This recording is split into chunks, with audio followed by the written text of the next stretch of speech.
ನನ್ನ ಸಭೆ ಎಲ್ಲ ವಿಶ್ವಾಸಿಗಳಿಗೆ ಹೇಳುವುದೇನೆಂದ್ರೆ, ದೇವರಿಗಾಗಿ ಜೀವಿಸಿ, ದೇವರಿಗೋಸ್ಕರವಾಗಿ ಜೀವಿಸಿ. ಹೆಣ್ಣು ಮಕ್ಕಳು ಅಷ್ಟೇ, ಭಯಭಕ್ತಿ ಇರಲಿ. ನೀವೆಲ್ಲಿ ಹೋಗ್ತೀರಿ, ಎಲ್ಲಿ ಬರ್ತೀರಿ, ಯಾರ ಜೊತೆ ಓಡಾಡ್ತೀರಿ, ಯಾರ ಜೊತೆ ಇರ್ತೀರಿ. ಅದಕ್ಕೆ ನಾನು ಈ ವ್ಯಾಲೆಂಟೈನ್ಸ್ ಡೇಗೆ ಒಂದು ಮೆಸೇಜ್ ಬಿಟ್ಟೆ, ನಿನ್ ತಂದೆ ತಾಯಿನಲ್ಲದೆ ಇನ್ಯಾರನ್ನು ಪ್ರೀತಿ ಮಾಡಬೇಡ. ಬೇರೆ ಯಾರನ್ನಾದ್ರೂ ಪ್ರೀತಿ ಮಾಡೋದಕ್ಕೆ ನೀನ್ ಮನಸ್ಸು ಮಾಡಿದ್ರೆ ನಿನ್ನ ಬೀದಿಗೆ ತಂದು ನಿನ್ನ ಜೀವಿತವನ್ನು ಅಲ್ಲೋಲ ಕಲ್ಲೋಲ ಮಾಡಿರ್ತಾನೆ. Be careful. ಮದುವೆ ಆಗೋವರೆಗೂ ಕೂಡ ನಿನ್ ತಂದೆ ತಾಯಿಗಳ ಮಾತು ಕೇಳ್ಕೊಂಡು ಬಿದ್ದಿರ್ಬೇಕು. ನೀನು ಕಾಲೇಜಿನ ಎಷ್ಟೇ ಉನ್ನತವಾಗಿ ಬೆಳೆದಿರು, ಎಷ್ಟೇ ಡಿಗ್ರಿ ತೆಗೆದುಕೋ, ಮಾಸ್ಟರ್ ಡಿಗ್ರಿ ತೆಗೆದುಕೋ, ಬೇರೆ ಪರ ಗಂಡು ಮಕ್ಕಳ ಜೊತೆ ನೀನು ಜಾಸ್ತಿ ಸಂಪರ್ಕ, ಫೋನ್ ಸಂಪರ್ಕ ಇಟ್ಕೊಂಡೆ ಮದುವೆ ಆದ ಮೇಲೆ ನಿನ್ನ ಬದುಕು ಚಿತ್ರ ಮಾಡಕ್ಕಾಗುದಿಲ್ಲ. ನಿನ್ನ ಲೈಫ್ ಅನ್ನ ನೀನು ಲೈಫ್ ಲಾಂಗ್ ಕುಗ್ಗಿ ಸಾಯ್ಬೇಕು, ಆ ರೀತಿ ಮಾಡಿರ್ತಾರೆ. Be careful. ಸಭಾಪಾಲಕನಾಗಿ ನಾನು ನಿನಗೆ ಹೇಳ್ಕೊಡದೆ ಹೋದ್ರೆ ಇನ್ಯಾರು ಹೇಳ್ಕೊಡೋದಿಲ್ಲ. ತಂದೆ ತಾಯಿಗಳಂತ ನೀವು ಅಷ್ಟೇ, ನಿಮ್ಮ ಮಕ್ಕಳು ಎಷ್ಟೇ ಬೆಳೆದ್ರು ಕೂಡ ನಿಮ್ಮ ಮಕ್ಕಳ ಜೊತೆ ಪಾನಿಪುರಿ ತಿನ್ಬೇಕಾ, ಕರ್ಕೊಂಡೋಗು. ನೀನು ಹೋಗಿ ನನ್ನ ಕೆಲಸ ಇದೆ. ಆ ಮಗು ಏನ್ ಮಾಡುತ್ತೆ, ಇನ್ನೊಬ್ಬ ಬಾಯ್ ಫ್ರೆಂಡ್ ನೋಡ್ಕೊಂಡು ಹೋಗುತ್ತೆ.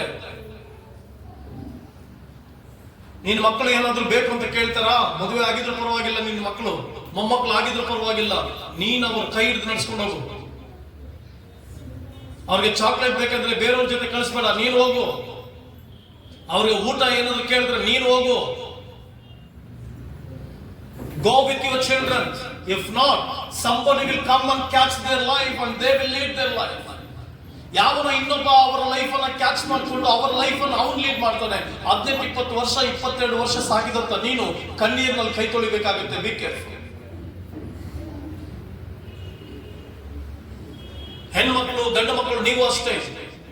ಯಾವುದೇ ಒಂದು ಹೆಣ್ಣು ಮಕ್ಕಳ ಜೊತೆ ಮಾತಾಡ್ಬೇಕಾದ್ರೆ ಕಂಟ್ರೋಲ್ ನಲ್ಲಿ ಇರಲಿ. ಹೆಚ್ಚು ಮಾತಾಡದೆ ನಿನ್ನ ಎಲ್ಲ ಫೋನ್ಸ್ ಡೀಟೇಲ್ಸ್ ಅನ್ನ ಇಟ್ಕೊಂಡು ಇನ್ನೊಬ್ಬರಿಗೆ ಶೇರ್ ಮಾಡಿ ನಿನ್ನ ಬದುಕನ್ನ ನಾಶ ಮಾಡಾಕ್ತಾರೆ. ಇವತ್ತು ಮಜಾ ಇರ್ಬೋದು, ಇವತ್ತು ಎಂಜಾಯ್ ಇರ್ಬೋದು, ಚೆನ್ನಾಗಿ ಮಾತಾಡ್ತಾ ಇದೀವಿ, ರಾತ್ರಿಗಳೆಲ್ಲ ಕುತ್ಕೊಂಡು ಮಾತಾಡ್ಬೋದು. ಆ ಡೀಟೇಲ್ಸ್ ಅನ್ನ ಇನ್ನೊಬ್ರಿಗೆ ಯಾರೋ ಕೊಡ್ತಾನ ಅವನು, ಇನ್ನೊಬ್ರಿಗೆ ಯಾರೋ ಕೊಡ್ತಾಳ ಅವಳು.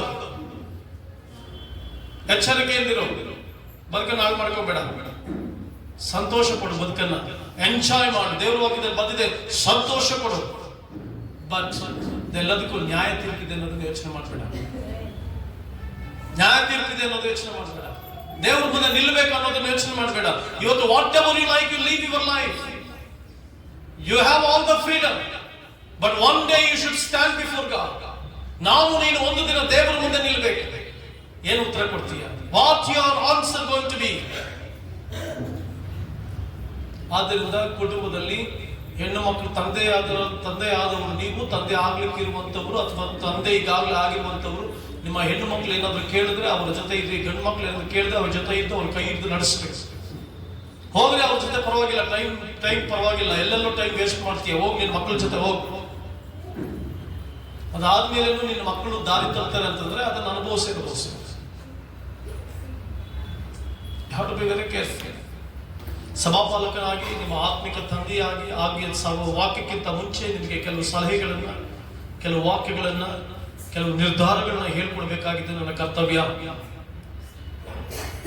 ಎಲ್ಲಿ ಯಾವ ಸ್ಥಳದಲ್ಲಿ ನಿಂತಿದ್ಯಾ, ಹೇಗ್ ನಿಂತಿದ್ಯಾ, ಏನ್ ಮಾತಾಡ್ತೀಯಾ, ಯಾರ ಜೊತೆ ಮಾತಾಡ್ತಾ ಇದೆಯಾ, it's very important. Be careful. ಮುಂದೊಂದು ದಿನ ಪಶ್ಚಾತ್ತಾಪ ಪಡ್ತೀಯ, ಅಯ್ಯೋ ನನಗೆ ಬಹಳಷ್ಟು ಫೋನ್ ಕಾಲ್ಗಳು ಬರುತ್ತೆ. ನನಗೆ ಒಂದ್ಸಾರಿ ಯಾಕೆ ನಾನು ಹೇಳ್ತಾ ಇದ್ದೇನೆ, ಸಭೆಗೆ ಕೆಲವು ಸಂಸ್ಕಾರ, ಕೆಲವು ಸಿದ್ಧಾಂತ, ಕೆಲವು ಒಳ್ಳೆದನ್ನ ಹೇಳ್ಕೊಟ್ಟು ಆಮೇಲೆ ನಾನು ಪ್ರಸಂಗಕ್ಕೆ ಹೋಗ್ಬೇಕಾಗುತ್ತೆ. ಸರ್, ದೇವರ ಮಹಾಪರಿಶುದ್ಧವಾದ ನಾಮಕ್ಕೆ ಸ್ತೋತ್ರವಾಗಲಿ.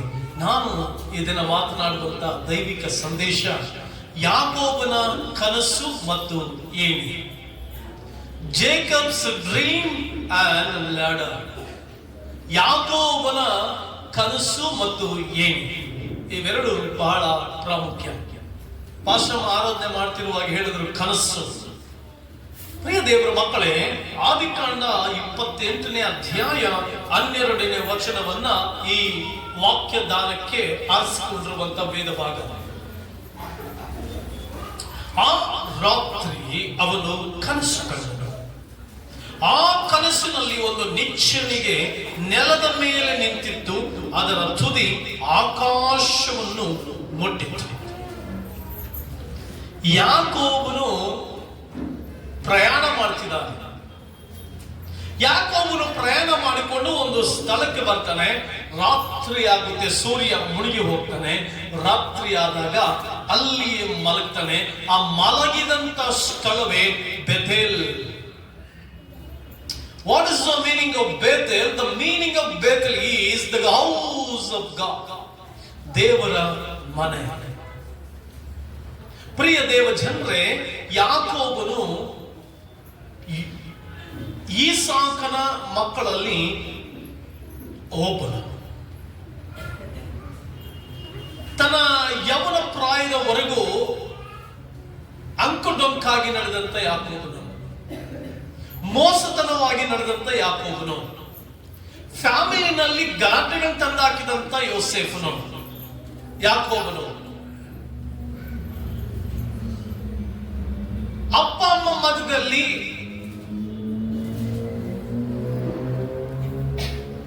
ಕಪಟವಾದಂತ ಜೀವಿತವನ್ನ ತಂದಾಕಿದಂತ ಯಾಕೋಬ, ಪಾರ್ಶಿಯಾಲಿಟಿಯನ್ನ ಉಂಟು ಮಾಡಿದಂತ ಯಾಕೋಬ, ವ್ಯತ್ಯಾಸಗಳನ್ನ ತಂದೊಡ್ಡಿದಂತ ಯಾಕೋಬ, ಜಗಳಗಳನ್ನು ತಂದಾಕಿದಂತ ಯಾಕೋಬ, ದ್ವೇಷವನ್ನು ತಂದಾಕಿದಂತ ಯಾಕೋಬ ಈಗ ದೇವರ ಮನೆಯಲ್ಲಿ ವಾಸಿಸ್ತಾ ಇದ್ದಾನೆ. ಈಗ ದೇವರ ಮನೆಯಲ್ಲಿ ಕನಸು ಕಂಡವನಾಗಿದ್ದಾನೆ. ಬಟ್ ದೇವರ ಅನುಭವ ಇಲ್ಲ, ದೇವರ ಭಯ ಇಲ್ಲದೆ ದೇವರ ಮನೆಯಲ್ಲಿದ್ದಾನೆ, ಭಕ್ತಿ ಇಲ್ಲದೆ ದೇವರ ಮನೆಯಲ್ಲಿದ್ದಾನೆ, ಮೋಸ ಮಾಡಿ ಓಡಿ ಬಂದು ದೇವರ ಸಭೆಯಲ್ಲಿದ್ದಾನೆ, ದ್ವೇಷವನ್ನ ಹುಟ್ಟು ಹಾಕಿ ದೇವರ ಮನೆಯಲ್ಲಿ ಬಂದು ವಾಸ ಮಾಡ್ತಾ ಇದ್ದಾನೆ. ಎಂತ ಯಾಕೋಬನಿಗೆ ಕನಸು. ಮೋಸಗಾರನು. ಯಾಕೋಬನು ಅಂದ್ರೆ ಏನು? ಮೋಸಗಾರನು. ಅದಕ್ಕೆ ದೇವರು ಅವನ ಹೆಸರನ್ನ ಬದಲಾಯಿಸಿಬಿಟ್ಟ, ಇಸ್ರಾಯೇಲ್. ಯಾಕೋಬನು ಅಂದ್ರೆ ಮೋಸಗಾರನು. ಯಾಕೋಬನು ಅಂದ್ರೆ ಕುಟುಂಬದಲ್ಲಿ ಸಮಸ್ಯೆಯನ್ನು ತಂದಾಕಿದವನು. ಯಾಕೋಬನು ಅಂದ್ರೆ ಫ್ಯಾಮಿಲಿ ಗಲಾಟೆಯಲ್ಲಿದ್ದಂಥವನು. ಯಾಕೋಬನು ಅಂದ್ರೆ ಅಣ್ಣ ತಮ್ಮ ಅನ್ನುವಂತ ಪ್ರೀತಿ ವಿಶ್ವಾಸವನ್ನ ಕಳ್ಕೊಂಡವನು. ಯಾಕೋಬನು ಅಂತಂದ್ರೆ ತಂದೆ ತಾಯಿಗಳ ಮಧ್ಯದಲ್ಲಿ ಪ್ರೀತಿಯನ್ನ ಕದ್ದವನು. ಇವನು ಯಾಕೋಬ. ಈ ಯಾಕೋಬ ಬೇತೇಲಿಗೆ ಬರ್ತಾನೆ. ತಂದೆಯ ಮನೆಯಿಂದ ಓಡಿ ಬಂದು ಎಲ್ಲಿ ನಿಲ್ತಾನೆ? ಬೇತೇಲಿನಲ್ಲಿ ನಿಲ್ತಾನೆ. ಎಂತ ಪರ್ಯಾಸ. ಬಹಳ ಹಾಸ್ಯಾಸ್ಪದವಾದಂತ ಜೀವಿತ. ಒಂದು ಕಡೆ ಅಣ್ಣನಿಗಾಗಬೇಕಾದ ಆಶೀರ್ವಾದವನ್ನು ನನಗೆ ಕೊಡು ಅಂತ. ಚೊಚ್ಚಲು ತನದ ಹಕ್ಕು. ಯಾವ ತನದ ಹಕ್ಕು? ಚೊಚ್ಚಲು ತನದ ಹಕ್ಕು ನನಗೆ ಬೇಕು ಅಂದ್ಬಿಟ್ಟ. ಬದಲಾವಣೆ ಮಾಡ್ಲಿಕ್ಕೆ ಸಾಧ್ಯನಾ? ಬದಲಾವಣೆ ಮಾಡ್ಲಿಕ್ಕೆ ಸಾಧ್ಯನಾ? ಅಂದ್ರೆ ದೊಡ್ಡ ಮಗನ ಪದವಿ ನನಗೆ ಕೊಡು ಅಂತ ಕೂತ್ಕೊಂಡ್ಬಿಟ್ಟ. ಏಸಾವ ಊಟಕ್ಕೋಸ್ಕರವಾಗಿ ಚೊಚ್ಚಲು ತನದ ಹಕ್ಕನ್ನ ಬಿಟ್ಕೊಟ್ಟ. ಇವನು ಈ ಡಿಮ್ಯಾಂಡ್ ಮಾಡ್ತಾ ಇದ್ದಾನೆ, ಬಿಸಿನೆಸ್ ಮಾಡ್ತಾ ಇದ್ದಾನೆ. ನಾನು ನಿನಗೆ ಇದು ಕೊಡ್ತೀನಿ, ಚೊಚ್ಚಲು ತನದ ಹಕ್ಕು ಕೊಡು, ನಾನೇ ದೊಡ್ಡವನಾಗ್ಬೇಕು, ನೀನಲ್ಲ. ಗರ್ಭದಲ್ಲಿಯೂ ಹಂಗೆ ಮಾಡ್ದ. ಇಂಥ ಯಾಕೋಬ ದೇವರ ಸಮೀಪಕ್ಕೆ ಬರ್ತಾನೆ. ದೇವರ ಸಮೀಪಕ್ಕೆ ಬಂದಾಗ ಬೇತೇಲಿನಲ್ಲಿ ವಾಸ ಮಾಡ್ತಾನೆ. ಬೇತೇಲಿನಲ್ಲಿ ಕನಸನ್ನು ಕಾಣ್ತಾನೆ. He saw a dream in the place of Bethel. Bethel ಎನ್ನುವಂತ ಸ್ಥಳದಲ್ಲಿ ಈಗ ಕನಸು ಕಾಣ್ತಾ ಇದ್ದಾನೆ. ಏನ್ ಕನಸು ಕಾಣ್ತಾ ಇದ್ದಾನೆ? ಬಹಳ ಪ್ರಾಮುಖ್ಯ. ಅನೇಕ ಕನಸುಗಳನ್ನ ಕಾಣ್ತೇವೆ, ಅನೇಕ ದರ್ಶನಗಳನ್ನ ಕಾಣ್ತೇವೆ. ಬಟ್ ಇವನು ದೇವ ದರ್ಶನ ಕಂಡ, ದೇವರ ಕನಸನ್ನ ಕಂಡ. ಪ್ರಿಯ ದೇವರ ಮಕ್ಕಳೇ, ನಾನು ಈ ದಿನ ಯಾಕೋಬನ ಕನಸು ಮತ್ತೆ ಯಾಕೋಬನ ಏಣಿಯ ಕುರಿತು ನಿಮ್ಮೊಂದಿಗೆ ಮಾತನಾಡ್ತಾ ಇದ್ದೇನೆ. ಯಾಕೋಬನ ಕನಸು, dream of Jacob. Many of us we are seeing dreams in the sleep. ನಾವು ನಿದ್ರೆಯಲ್ಲಿ ಕನಸುಗಳನ್ನ ಕಾಣ್ತಾ ಇದ್ದೇವೆ. ಕೆಲವರು ಕೂತ್ಕೊಂಡೇ ನಿದ್ರೆ ಏನ್ ಮಾಡ್ತಾ ಇದ್ದಾರೆ? ನಿದ್ರಾವಸ್ಥೆಯಲ್ಲಿರುವವರಾಗಿ ಕನಸು ಕಾಣ್ತಾ ಇದ್ದಾರೆ. ಕೆಲವರಂತೂ ಭ್ರಮೆಯಲ್ಲಿ ಕನಸುಗಳನ್ನ ಕಾಣ್ತಾ ಇದ್ದಾರೆ. ಕೆಲವರಂತೂ ಕೂತ್ಕೊಂಡೇ ಕನಸುಗಳನ್ನ ಕಾಣ್ತಾ ಇದ್ದಾರೆ. ಯಾಕೋಬನು ಮಲಗಿ ಕನಸನ್ನ ಕಂಡ. ಸುಖವಾಗಿ ನಿದ್ರೆ ಮಾಡಿದ, ಆ ನಿದ್ರೆಯಲ್ಲಿ ಕನಸನ್ನು ಕಂಡ. ಪ್ರಿಯ ಸಹೋದರ ಸಹೋದರಿ, ಕನಸು ನಮ್ಮನ್ನ ಎಡಕ್ಕಾಗಲಿ ಬಲಕ್ಕಾಗಲಿ ತಿರುಗುವಂತೆ ಮಾಡುವುದಿಲ್ಲ. ಒಬ್ಬ ಮನುಷ್ಯನು ಕನಸನ್ನ ಕಂಡಾಗ ಆ ಮನುಷ್ಯ ಎಡಕ್ಕಾಗಲಿ ಬಲಕ್ಕಾಗಲಿ ತಿರುಗಿಕೊಳ್ಳದೆ ನೇರವಾಗಿ ದೇವರನ್ನು ಮುಂದಿಟ್ಕೊಂಡು ಹೋಗ್ತಾನೆ. ನಿನ್ ಜೀವಿತದಲ್ಲಿ ಕನಸಿರಬೇಕು. ಯಾಕೋಬನು ಕನಸನ್ನ ಕಂಡ, ಎಲ್ಲ ಕಳ್ಕೊಂಡ, ದ್ವೇಷ ಬಿತ್ತಿದ, ತಂದೆ ಮನೆಯನ್ನು ಬಿಟ್ಟ, ಅಣ್ಣನಿಗಾಗ್ಬೇಕಾದ್ರೆ ಆಶೀರ್ವಾದ ಕದ್ಕೊಂಡ್ಬಿಟ್ಟ, ಅಣ್ಣನನ್ನ ವಂಚಿಸಿಬಿಟ್ಟ. ಇಷ್ಟೆಲ್ಲ ಮಾಡಿದವನು ಬೇತೇಲಿಗೆ ಬಂದ. ಬೇತೇಲಿನಲ್ಲಿ ಬಂದಾಗ ದೇವರು ಹೇಳಿದ್ರು, ಅವನಿಗೆ ಕನಸು ಕೊಟ್ಟರು. ಯಾಕೆ ಗೊತ್ತಾ? ಅಲ್ಲಿ ಎಡಕ್ಕಾದ್ರೂ ಬಲಕ್ಕಾದ್ರೂ ತಿರುಗಿಕೊಳ್ತಾ ಇದ್ದೆ. ಕನಸು ಕಂಡ ಮೇಲೆ ಎಡಕ್ಕಾದ್ರೂ ಬಲಕ್ಕಾದ್ರೂ ತಿರುಗಲಿಕ್ಕೆ ಸಾಧ್ಯವೇ ಇಲ್ಲ. ಕನಸು ದೇವರಿಂದ ಹೊಂದಿದವನಾಗಿ ಜೀವಿಸು. ಕುಟುಂಬದ ಬಗ್ಗೆ ಕನಸು, ಕೆಲಸದ ಬಗ್ಗೆ ಕನಸು, ವಿದ್ಯಾಭ್ಯಾಸದ ಬಗ್ಗೆ ಕನಸು, ಭವಿಷ್ಯದ ಬಗ್ಗೆ ಕನಸು. ಕನಸಿರಬೇಕು ನಿನಗೆ. ಯಾಕೋಬನಿಗೆ ಕನಸು ಬಿತ್ತು, ಅದಕ್ಕೆ ಅವನು ಎಡಕ್ಕಾಗ್ಲಿ ಬರಕ್ಕಾಗ್ಲಿ ತಿರುಗಲಿಲ್ಲ. ತುಂಬಾ ಜನರು ಎಡಕ್ಕಾಗ್ಲಿ ಬರಕ್ಕಾಗ್ಲಿ ಯಾಕೆ ತಿಳ್ಕೊಳ್ತೇವೆ, ಯಾಕೆ ಶಾರ್ಟ್ ಕಟ್ ಹಿಡಿತೇವೆ, ಯಾಕೆ ಏನೆಲ್ಲ ಮಾಡ್ಕೊಳ್ತೀವಿ ಅಂದ್ರೆ ನಮಗೆ ಕನಸು ಇಲ್ಲ. ಏನ್ ಕನಸು ಅಂದ್ರೆ ಪ್ರತಿಯೊಬ್ಬರಿಗೂ ಒಂದು ಕನಸಿರಬೇಕು. Everybody should have a dream which is given by the Creator. ನಿನ್ನ ಭವಿಷ್ಯದ ಬಗ್ಗೆ ಒಂದು ಕನಸಿರ್ಬೇಕು ತಾಯಿ. ಸಹೋದರ, ಯಾವ ಕನಸನ್ನು ಕಾಣ್ತಾ ಇದೀಯಾ? ಕನಸಿಲ್ಲದೆ ಇರುವಂತವನು ದಾರಿ ತಪ್ತಾನೆ, ಕನಸಿರುವಂತವನು ದಾರಿ ಕಂಡುಹಿಡಿತಾನೆ. ಕನಸಿಲ್ಲದವನು ಸಮಸ್ಯೆಗಳನ್ನ ಮಾಡ್ತಾನೆ. ಕನಸು ತನ್ನ ಜೀವಿತದ ಬಗ್ಗೆ ಕನಸಿರುವವನು ಸಮಸ್ಯೆಗಳನ್ನ ಬಗೆಹರಿಸಿಕೊಳ್ಳೋದಕ್ಕೆ ಪ್ರಯತ್ನಿಸ್ತಾನೆ. ಕನಸಿರುವವನು ಗೊಂದಲಕ್ಕೆ ಆಸ್ಪದ ಕೊಡೋದಿಲ್ಲ. ಕನಸಿಲ್ಲದವನು ಯಾವಾಗಲೂ ಗೊಂದಲದಲ್ಲಿ ಬಿದ್ದಿರ್ತಾನೆ, ಕನ್ಫ್ಯೂಷನ್. ಕನಸು ಕಾಣಬೇಕು. ದೇವರಿಗೆ ಸ್ವಾಮಿ, Lord give me a vision. ನನಗೊಂದು ಕನಸು ಕೊಡಿಸುವ, ನನಗೊಂದು ದರ್ಶನ ಕೊಡಿಸುವ. ಯೋಸೇಫನಿಗೆ ಕನಸಿದ್ದರಿಂದ ಅವನು ಎಡಕ್ಕಾದ್ರೂ ಬಲಕ್ಕಾದ್ರೂ ತಿರುಗಲಿಲ್ಲ, ನೇರವಾಗಿ ಹೋದ, ಸಿಂಹಾಸನದ ಮೇಲೆ ಕೂತ್ಕೊಂಡ. ಇವತ್ತು ಎಷ್ಟೋ ಜನರು ಯಾಕೆ ಎಡಕ್ಕಾದ್ರೂ ಬಲಕ್ಕಾದ್ರೂ ತಿರುಗಿಕೊಳ್ತಾ ಇದ್ದೇವೆ? ವೈ? ದೇವರ ವಾಕ್ಯದಲ್ಲಿ ಯೆಹೋಶುವನಿಗೆ ದೇವರು ಹೇಳ್ತಾರೆ, ಯೆಹೋಶುವ, ಮೋಶೆ ಸತ್ತೋದ ಅಂತ ಸುಮ್ಮನೆ ಕೂತ್ಕೊಂಬೇಡ, ಎಡಕ್ಕಾದ್ರೂ ಬಲಕ್ಕಾದ್ರೂ ತಿರುಗಿಕೊಳ್ಳದೆ ನೇರ ಮಾರ್ಗದರ್ಶನದಲ್ಲಿ ನಡೆಯಬೇಕು. ದೇವರ ಮಾರ್ಗದರ್ಶನದಲ್ಲಿ ನಾವು ನಡೆಯುವಂತ ದೇವ ಮಕ್ಕಳಾಗಬೇಕು. ಯವನಸ್ಥರು ದೇವ ದರ್ಶನದಲ್ಲಿ ಇರುವಂತ ಮಕ್ಕಳಾಗಬೇಕು. ದೇವರಿಗೆ ಕೇಳು, lord I need A vision, lord I need A dream about my life. ನನ್ನ ಜೀವಿತದ ಬಗ್ಗೆ ಒಂದು ದರ್ಶನ ಬೇಕು ಸ್ವಾಮಿ, ನನ್ನ ಕುಟುಂಬದ ಬಗ್ಗೆ ಒಂದು ದರ್ಶನ ಬೇಕು ಸ್ವಾಮಿ, ಒಂದು ಕನಸು ಬೇಕು ಸ್ವಾಮಿ. ಕನಸು ದೇವರು ಕೊಡುವಂತವರಾಗಬೇಕು. ಕನಸಿದ್ರೆ ಎಡಕ್ಕಾದ್ರೂ ಬಲಕ್ಕಾದ್ರೂ ತಿರುಗುವುದಿಲ್ಲ. ಕನಸು ಮುಂದೆ ಸಾಗುವಂತೆ ಮಾಡುತ್ತದೆ. ಕನಸು ನಮ್ಮನ್ನ ಮುಂದೆ ಸಾಗುವಂತೆ, ಮುಂದೆ ದರ್ಶನವನ್ನ, ಮುಂದೆ ಭವಿಷ್ಯವನ್ನ ಕಾಣುವಂತೆ ಸಹಾಯ ಮಾಡ್ತದೆ. ಎಜುಕೇಶನ್ ಅಲ್ಲಿ ಇರಬಹುದು, ಕುಟುಂಬದಲ್ಲಿ ಇರಬಹುದು, ನಿನ್ನ ಪರ್ಸನಲ್ ಲೈಫ್ ನಲ್ಲಿ ಇರಬಹುದು. ನಿನಗೊಂದು ಕನಸು ಇರಬೇಕು, ಮುಂದೆ ಹೋಗುವಂತೆ ಮಾಡ್ತದೆ. ಮುಂದೆ ಹೋಗುವಾಗ ಹಳ್ಳ ದಿನ್ನೆ ಕಷ್ಟ ಸಂಕಟ ಎಲ್ಲ ಬರಬಹುದು, ಬಟ್ ಕನಸಿರುವಂತವನು ಮುಂದೆ ಸಾಗಿದ. ಕನಸು ಯಾವಾಗಲೂ ನಮ್ಮನ್ನ ಎಚ್ಚರಿಸುತ್ತಲೇ ಇರ್ತದೆ. ಕನಸಿದ್ದವರನ್ನ ಕನಸು ಎಚ್ಚರಿಸುತ್ತಂತೆ, ನಿನಗೊಂದು ಈ ಕನಸಿದೆ, ಈ ದರ್ಶನ ಇದೆ, ಮುಂದೆ ಹೋಗಿ. ಪ್ರಾಬ್ಲಮ್ಸ್ ಬರುವಾಗ, ಸಮಸ್ಯೆಗಳು ಬರುವಾಗ, ಅವಮಾನಗಳು ಬರುವಾಗ, ದೇವರ ವಾಕ್ಯದಲ್ಲಿ ಯೋಸೇಫನು ಕನಸು ಕಂಡ. ಯೋಸೇಫನು ಕನಸು ಕಂಡಾಗ ಒಂದು ದಿನ ತನ್ನ ಅಣ್ಣಂದಿರು ಅಡವಿಯಲ್ಲಿ ಕುರಿಗಳನ್ನ ಮೇಯಿಸ್ತಾ ಇರ್ತಾರೆ.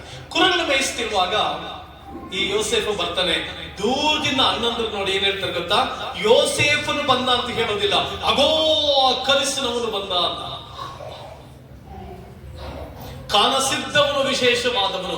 ಕನಸಿದ್ದರೆ ನಿನ್ನ ಜೀವಿತದ ಬಗ್ಗೆ, ಕನಸಿದ್ರೆ ನಿನ್ನ ಭವಿಷ್ಯದ ಬಗ್ಗೆ, ಕನಸಿದ್ರೆ ನಿನ್ನ ಎಜುಕೇಶನ್ ಬಗ್ಗೆ ಕನಸಿರ್ಬೇಕು. ಕನಸು ಅಂದ್ರೆ ಏನು? What is the meaning of dream? Low ಹಿಂಗೆ ಕುತ್ಕೊಂಡು ಯಾರೋ ನೆನಪಲ್ಲಿ ಬದುಕುವಂತದ್ದಲ್ಲ ಕನಸು ಅಂದ್ರೆ. ಕೆಲವರು ಹಂಗೆ ನೋಡಿ, ಯಾರೋ ನೆನಪಲ್ಲಿ ಕಳೆದೋಗ್ಬಿಟ್ಟಿರ್ತಾರೆ. ಏನ್ ಮಾಡ್ತಾ ಇದೆ? ಕನಸು ಕಾಣ್ತಾ ಇದೆ. ಹಗಲು ಕನಸು. ನಾನು ಹಗಲು ಕನಸು ಬಗ್ಗೆ ಮಾತನಾಡ್ತಾ ಇಲ್ಲ. ಕೆಲವು ಹೆಣ್ಮಕ್ಳು ಹಿಂಗೆ ಕೂತಿರ್ತಾರೆ, ತಮ್ಮ ಬಾಯ್ ಫ್ರೆಂಡ್ ಕನಸಿನಲ್ಲಿ ಬಿದ್ದಿರ್ತಾರೆ. ಏನ್ ಮಾಡ್ತಾವನ ಅವ್ನು ಹಿಂಗ್ ಊಟ ಮಾಡ್ತಾವನ, ಅವ್ನ ಕಾಲೇಜ್ಗೆ ಹೋದ್ನ, ಅವನಿಗೆ ಉಂಡನ, ಅವನೇನು ಹೇರ್ ಸ್ಟೈಲ್ ಹೆಂಗೆ, ಆ ಕನಸು ಬಗ್ಗೆ ಮಾತಾಡ್ತಾ ಇಲ್ಲ ತಾಯಿ. ಆ ಕನಸು ಬಗ್ಗೆ ಮಾತನಾಡ್ತಾ ಇಲ್ಲ ನಾನು ಮಾತಾಡ್ತಾ ಇರೋದು ದೇವರು ಕೊಡುವಂತ ಕನಸು ಬಗ್ಗೆ ಮಾತಾಡ್ತಾ ಇದ್ದೀನಿ. I am speaking about dream. I am not speaking about the dream of boys, of dream of girls. ಅದರ ಬಗ್ಗೆ ಮಾತಾಡ್ತಾ ಇಲ್ಲ. ನಾನು ದೈವತ್ವದ ಕನಸಿನ ಬಗ್ಗೆ ಮಾತಾಡ್ತಾ ಇದ್ದೇನೆ. ನಿನಗೊಂದು ಕನಸು ಇರಬೇಕು ತಾಯಿ, ಸಹೋದರ. ಆ ಕನಸು ಎಂತದ್ದಾಗಿರ್ಬೇಕು ಅಂತಂದ್ರೆ ನಿನ್ನ ಎಚ್ಚರಿಸ್ತಾ ಇರಬೇಕು. ಯಾರೇನೇ ಅಂದ್ರೂ ಕೂಡ ನಿನಗೊಂದು ದರ್ಶನ ಇದೆ. ಜನ ಅವಮಾನಿಸ್ತಾ ಇದ್ರು ಕೂಡ ನಿನಗೊಂದು ದರ್ಶನ ಇದೆ. ಜನ ಹೀಗಣಿಸ್ತಾ ಇದ್ರು ಕೂಡ ನಿನಗೊಂದು ದರ್ಶನ ಇದೆ. ಆ ದರ್ಶನಕ್ಕೆ ಮುನ್ನುಗ್ಗು, ದರ್ಶನಕ್ಕೆ ಮುನ್ನುಗ್ಗು. ಕುಟುಂಬದ ಬಗ್ಗೆ ಒಂದು ದರ್ಶನ ಇದೆ. ಮಕ್ಕಳು ಯವನಸ್ಥರಾದಂತ ನೀವೊಂದು ದರ್ಶನ ಇರಬೇಕು. Yes, I have a dream, I should reach that. Yes, ಸ್ಟೇಜ್ಗೆ ಟ್ರಬಲ್ಸ್ ಬಂದಾಗಲೂ, ನಿನ್ನ ಬೀಳಿಸುವಿಕೆಗೆ ಬಂದಾಗಲೂ, ನಿನ್ನ ಡೌನ್ ಕಾಸ್ಟ್ ಮಾಡಿದಾಗಲೂ ನಿನ್ಗೊಂದು ಬರಬೇಕು, ಐ ಹ್ಯಾವ್ ಇಟ್. ಡ್ರೀಮ್ ಇರಬೇಕು ನಿಮ್ಮ ಬದುಕಿಗೆ. ದೇವ್ರನ್ನ ಕೇಳು. ನನ್ನ ಯೌವನ ಪ್ರಾಯದಲ್ಲಿ ನಾನು ಯೌವನಸ್ಥನಾಗಿರುವಾಗ ನಾನು ಯಾವುದೇ ಕನಸುಗಳನ್ನ ಕಾಣ್ತಾ ಇರಲಿಲ್ಲ. ಅಂದ್ರೆ ಪ್ರಾಪಂಚಿಕವಾದಂತ ಹಗಲು ಕನಸು ಕಾಣ್ತಾ ಇರಲಿಲ್ಲ. ದೇವರ ನನ್ನ ಭವಿಷ್ಯದ ಬಗ್ಗೆ ನನ್ನ ಜೊತೆ ಮಾತನಾಡು. ನನ್ನ ಭವಿಷ್ಯದ ಬಗ್ಗೆ ನನ್ನ ಕನಸು ಕೊಡು. ನನ್ನ ಜೀವನದ ಬಗ್ಗೆ ನನ್ನ ಕನಸುಗಳನ್ನು ಕೊಡು. ದೇವರೇ ನನ್ನ ಕನಸು ಕೊಡು. I need a dream. That dream should come from you.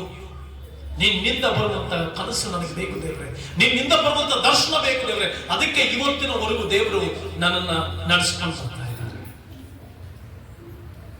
ನೀನು ಯಾವ ದರ್ಶನವನ್ನು ಕಾಣ್ತಾ ಇದ್ದೀವಿ, ಯಾವ ಕನಸನ್ನು ಕಾಣ್ತಾ ಇದ್ದೀವಿ? ಅದೇ ಪಾಸ ಈಗ ಬಿಟ್ರೆ ಸಾಕು. ಬೆಡ್ ಹಾಕಿದ್ರೆ ನಾವು ಹಿಂಗೆ ಮಲ್ಕೊಂಡ್ಬಿಡ್ತೀವಿ. ಎಷ್ಟು ಕನಸು ಬೇಕಾದ್ರೆ ನೋಡು. ನಿಮ್ ಪ್ರಸಂಗ ಮುಂದೆ ಬೆಡ್ ಹಾಕ್ಬಿಟ್ಬಿಡು, ಬೆಡ್ ಮೇಲೆ ಚೆನ್ನಾಗಿ ಮಲಗಿರ್ತೀನಿ. ನೀವು ಪ್ರಸಂಗ ಮಾಡೋದೆಲ್ಲ ಕನಸಲ್ಲಿ ನೋಡ್ಕೊಂಡೇ ಇರ್ತೀನಿ. ಚರ್ಚ್ ಆದ್ಮೇಲೆ ಪ್ರಾರ್ಥನೆ ಮಾಡಿಸ್ಕೊಂಡು ಮನೆಗೆ you should see a vision. That vision should come from your God. ನಿನ್ನ ಸೃಷ್ಟಿಕರ್ತನ ಕಡೆಯಿಂದ ನಿನಗೆ ದರ್ಶನ. ಹಲ್ಲೆಲೂಯಾ. ನಿನ್ನ ದರ್ಶನ ಬಹಳ ಪ್ರಾಮುಖ್ಯ. ಕನಸು ಯಾವಾಗಲೂ ನಮ್ಮನ್ನು ಎಚ್ಚರಿಸುತ್ತೆ. ನಿಮ್ಗೊಂದು ಕನಸಿದೆಯಲ್ಲ, ನನ್ನ ಜೀವನದಲ್ಲಿ ಎಷ್ಟೇ ಸಂಗತಿಗಳು, ಎಷ್ಟೇ ಅವಮಾನಗಳು, ನಿಂದೆಗಳು ಬರುವಾಗ ಯು ಹ್ಯಾವ್ ಎ ವಿಷನ್. ನಿನಗೊಂದು ದರ್ಶನ ಇದೆ ಮಗಿದೆ, ನಿನಗೊಂದು ದರ್ಶನ ಇದೆ ಮಗಿದೆ. Focus on it, focus on it, focus on it, focus on it. ಅದ್ರ ಮೇಲೆ ಗಮನ ಇಡು, ಅದ್ರ ಮೇಲೆ ಗಮನ ಇಡು, ಅದ್ರ ಮೇಲೆ ಗಮನ ಇಡು, ಅದ್ರ ಮೇಲೆ ಗಮನ ಇಡು. Because dream. ಯೋಸೇಫನ ಅಣ್ಣಂದ್ರು, ಯೋಸೇಫನ ಅಣ್ಣನ ಜೊತೆ ಹುಟ್ಟಿದಂತವರು ಎಲ್ಲರೂ ಕೂಡ ನೋಡಿ ಯೋಸೇಫನಿಗೆ ಏನು ಹೆಸರು ಕೊಟ್ರ? ಅಗೋ ಕನಸುಗಾರ. ಆ ವಿಟ್ನೆಸ್ ಇವತ್ತು ನಮಗೆ ಬೇಕು. ಏನು ಹೇಳಿಲ್ಲ, ಯೋಸೇಫ್ ಅಂತ ಕರೀಲಿಲ್ಲ, ಕನಸುಗಾರರು ಬರ್ತಾ ಇದ್ದಾನೆ, ಕನಸಿನವರು ಬರ್ತಾ ಇದ್ದಾನೆ. ನಿನಗೊಂದು ದರ್ಶನ ಇರ್ಬೇಕಮ್ಮ. ದರ್ಶನ ಇದ್ದವನು ಯಾವತ್ತೂ ಸೋಲಲ್ಲ. ದರ್ಶನ ಇದ್ದವನು ಬಿದ್ದೋಗಲ್ಲ. ದರ್ಶನ ಇದ್ದವನು ಹಾಳಾಗಲ್ಲ. ಕನಸಿದ್ದವನು ಮೋಸ ಹೋಗಲ್ಲ. ಕನಸಿದ್ದವನು ಶಾಶ್ವತವಾಗಿ ನಾಶ ಆಗಲ್ಲ. ಅವನು ಬಿದ್ದಿದ್ರು ಮತ್ತೆ ಎದ್ದೇಳ್ತಾನೆ. ಅದಕ್ಕೆ ದೇವರ ವಾಕ್ಯದಲ್ಲಿ ಬಂದಿದೆ, ಮೀಕನು ಬರೆದ ಸುವಾರ್ತೆಯಲ್ಲಿ ಈ ರೀತಿ, ಮೀಕನು ಬರೆದ ಪ್ರವಾದ ಗ್ರಂಥದಲ್ಲಿ ಬಂದಿದೆ, ನನ್ನ ವೈರಿಯೇ ನನ್ನ ವಿಷಯದಲ್ಲಿ ಎಕ್ಕಬೇಡ, ನಾನು ಬಿದ್ದಿದ್ರು ಎದ್ದೇಳುವೆನು, ಕತ್ತಲಲ್ಲಿ ಕುಳಿತಿದ್ರು ನನ್ನ ಕರ್ತನ ಮಾಡಬೇಕಾಗಿದ್ದಾನೆ. ನನ್ನ ವೈರಿಯೇ ನನ್ನ ವಿಷಯದಲ್ಲಿ ಎಕ್ಕಬೇಡ. ನಾನು ಹಣಕಾಸಿನಲ್ಲಿ ಬಿದ್ದು ಹೋಗ್ಬೋದು, ಸಮಸ್ಯೆಯಲ್ಲಿ ಬಿದ್ದುಕೊಂಡಿರ್ಬೋದು, ವೇದನೆಯಲ್ಲಿ ಬಿದ್ದುಕೊಂಡಿರ್ಬೋದು, ನನಗೆ ಸರಿಯಾದಂತ ವ್ಯವಸ್ಥೆ ಇಲ್ಲದೆ ಇರ್ಬೋದು, ಸರಿಯಾದಂತ ಮನೆ ಇಲ್ಲದೆ ಇರ್ಬೋದು, ಸರಿಯಾದಂತ ಆರೋಗ್ಯ ಇಲ್ಲದೆ ಇರ್ಬೋದು, ಸರಿಯಾದಂತ ಯಾವುದು ಇಲ್ಲದೆ ಇರ್ಬೋದು, ನನಗೆ ಆರೋಗ್ಯ ಸರಿ ಇಲ್ಲದೆ ಇರ್ಬೋದು, ಕುಟುಂಬದಲ್ಲಿ ಆರೋಗ್ಯ ಸರಿ ಇಲ್ಲದೆ ಇರ್ಬೋದು. ಬಟ್ ನನ್ನ ವೈರಿಯೇ ನನ್ನ ವಿಷಯದಲ್ಲಿ ಬೇಡ. ಎಲ್ಲರೂ ಹೇಳುವ, ನನ್ನ ವೈರಿಯೇ ನನ್ನ ವಿಷಯದಲ್ಲಿ ಬೇಡ. ಆರೋಗ್ಯದಲ್ಲಿ ಬಿದ್ದಿದ್ದರು, ಅವಮಾನದಲ್ಲಿ ಬಿದ್ದಿದ್ದರು, ಕಷ್ಟದಲ್ಲಿ ಬಿದ್ದಿದ್ದರು, ತೊಂದರೆಯಲ್ಲಿ ಬಿದ್ದಿದ್ದರು, ಕಳವಳದಲ್ಲಿ ಬಿದ್ದಿದ್ದರು, ಸ್ವಂತ ಮನೆ ಇಲ್ಲದೆ ಕಷ್ಟಪಡುತ್ತಿದ್ದರು, ಮಕ್ಕಳಿಗೆ ಫೀಸ್ ಕಟ್ಟದೆ ಕಷ್ಟಪಡುತ್ತಿದ್ದರು, ನಿಂದಪಮಾನಗಳನ್ನು ಅನುಭವಿಸ್ತಾ ಇದ್ದರು, ಸೋಲುಗಳು ನನ್ನ ಬದುಕಿನಲ್ಲಿ ಬರ್ತಾ ಇದ್ದರು, ಎಜುಕೇಶನ್ ಅಲ್ಲಿ ಸವಾಲುಗಳು ಬರ್ತಾ ಇದ್ದರು. ನಾನು ಸೋತವನಲ್ಲ, ನಾನು ಬಿದ್ದಿದ್ದರು ಎಂದು ಹೋಗುವೆನು. ಕರ್ತ ನನಗೆ ಬೆಳಕಾಗಿದ್ದಾನೆ. Hallelujah. The Lord is my light. If I fall God will raise me up. ದೇವರು ನಾನು ಬಿದ್ದಿದ್ದರೂ ಕೂಡ ನನ್ನನ್ನು ಮೇಲೆತ್ತುವಂತ ಅದ್ಭುತವಾದ ದೇವರು. ಇವತ್ತು ನೀನು ಎಲ್ಲಿ ಬಿದ್ದೋಗಿದೆಯಾ? ಕುಟುಂಬದ ಜೀವನದಲ್ಲಿ ಬಿದ್ದೋಗಿದೆಯಾ? ಕುಟುಂಬದ ವ್ಯವಸ್ಥೆಯಲ್ಲಿ ಬಿದ್ದೋಗಿದೆಯಾ? ಕಣ್ಣೀರಿನಲ್ಲಿ ಬಿದ್ದುಕೊಂಡಿದೆಯಾ? ಅಯ್ಯೋ, ಯಾವಾಗಪ್ಪ ನನ್ನ ಬದುಕಿನಲ್ಲಿ ನಾನು ಸರಿಯಾಗೋದು ಅಂತ ಯೋಚಿಸ್ತಾ ಇದೆಯಾ? ದೇವರು ಹೇಳ್ತಾ ಇದ್ದಾರೆ, ಕನಸು ದರ್ಶನವನ್ನ ಪಡ್ಕೋ, ನೀನ್ ಬೀಳೋದೇ ಇಲ್ಲ. ನೀನ್ ರೀಚ್ ಆಗ್ಬೇಕಾದ ಸ್ಥಳಕ್ಕೆ ರೀಚ್ ಆಗೇ ಆಗ್ತಾರೆ. Amen, hallelujah. ಕನಸು ಉತ್ತಮ ನಿರ್ಧಾರ ತೆಗೆದುಕೊಳ್ಳುವಂತೆ ಮಾಡ್ತಾರೆ. ಕನಸಿದ್ದವರು ಉತ್ತಮ ನಿರ್ಧಾರ ತೆಗೆದುಕೊಳ್ತಾರೆ. Who will have dreams and visions, they will take right decisions in their life. ಯಾರಿಗೆ ಕನಸಿದೆಯೋ ಅವರು ಸರಿಯಾದ ತೀರ್ಮಾನ ತೆಗೆದುಕೊಳ್ತಾರೆ. ಯಾವ ತೀರ್ಮಾನ ತೆಗೆದುಕೊಳ್ತಾರೆ?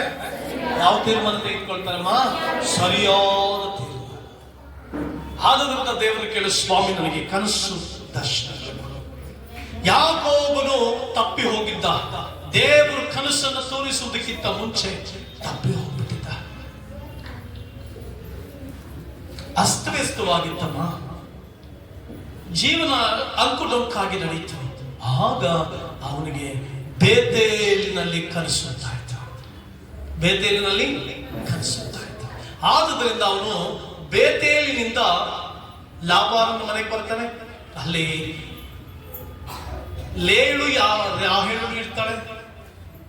ಅಲ್ಲಿ ನೋಡಿ, ದೇವರು ಕನಸು ಕಾಣುವುದಕ್ಕಿಂತ ಮುಂಚೆ ತನ್ನ ಅಣ್ಣನ ಹತ್ರ ಕೇಳ್ದ, ನನಗೆ ನಿನ್ನ ಚೊಚ್ಚಲುತನದ ಹಕ್ಕನ್ನು ಕೊಡು ಅಂತ. ಗಲಿಬಿಲಿ ಉಂಟು ಮಾಡ್ದ. ಕನಸು ಸಿಕ್ಕಿದ ಮೇಲೆ ಮಾವನ ಮನೆಗೆ ಬರ್ತಾನೆ. ರಾಯಣದ ಸೌಂದರ್ಯವತಿಯಾಗಿರ್ತಾಳೆ, ನೋಡೋದಕ್ಕೆ ರಮಣೀಯವಾಗಿರ್ತಾಳೆ. ಆಗ ಅವಳನ್ನ ಮದುವೆ ಆಗ್ಬೇಕು ಅಂದಾಗ, ಮದುವೆ ಸಮಯ ಬಂದಾಗ ಲಾಬಾನನ ಯಾರನ್ನು ಮದುವೆ ಮಾಡಿಕೊಡ್ತಾನೆ? ಲೇಯಳನ್ನ ಮದುವೆ ಮಾಡಿಕೊಡ್ತಾನೆ. ದೊಡ್ಡ ಮಗಳನ್ನ ಮದುವೆ ಮಾಡಿಕೊಡ್ತಾನೆ. ಆಗ ಯಾಕೋಬ ಕೇಳ್ತಾನೆ, ಮಾವ ನನಗೆ ಮೋಸ ಮಾಡ್ದೆ, ನೀನು ರಾಹೇಲನ್ನ ಮದುವೆ ಮಾಡ್ತೀನಿ ಅಂತ ಹೇಳಿದೆ, ಲೇಯಳನ್ನ ಕೊಟ್ಟ ಅಂದಾಗ ಲಾಬಾನ ಏನ್ ಹೇಳ್ತಾನೆ ಗೊತ್ತಾ?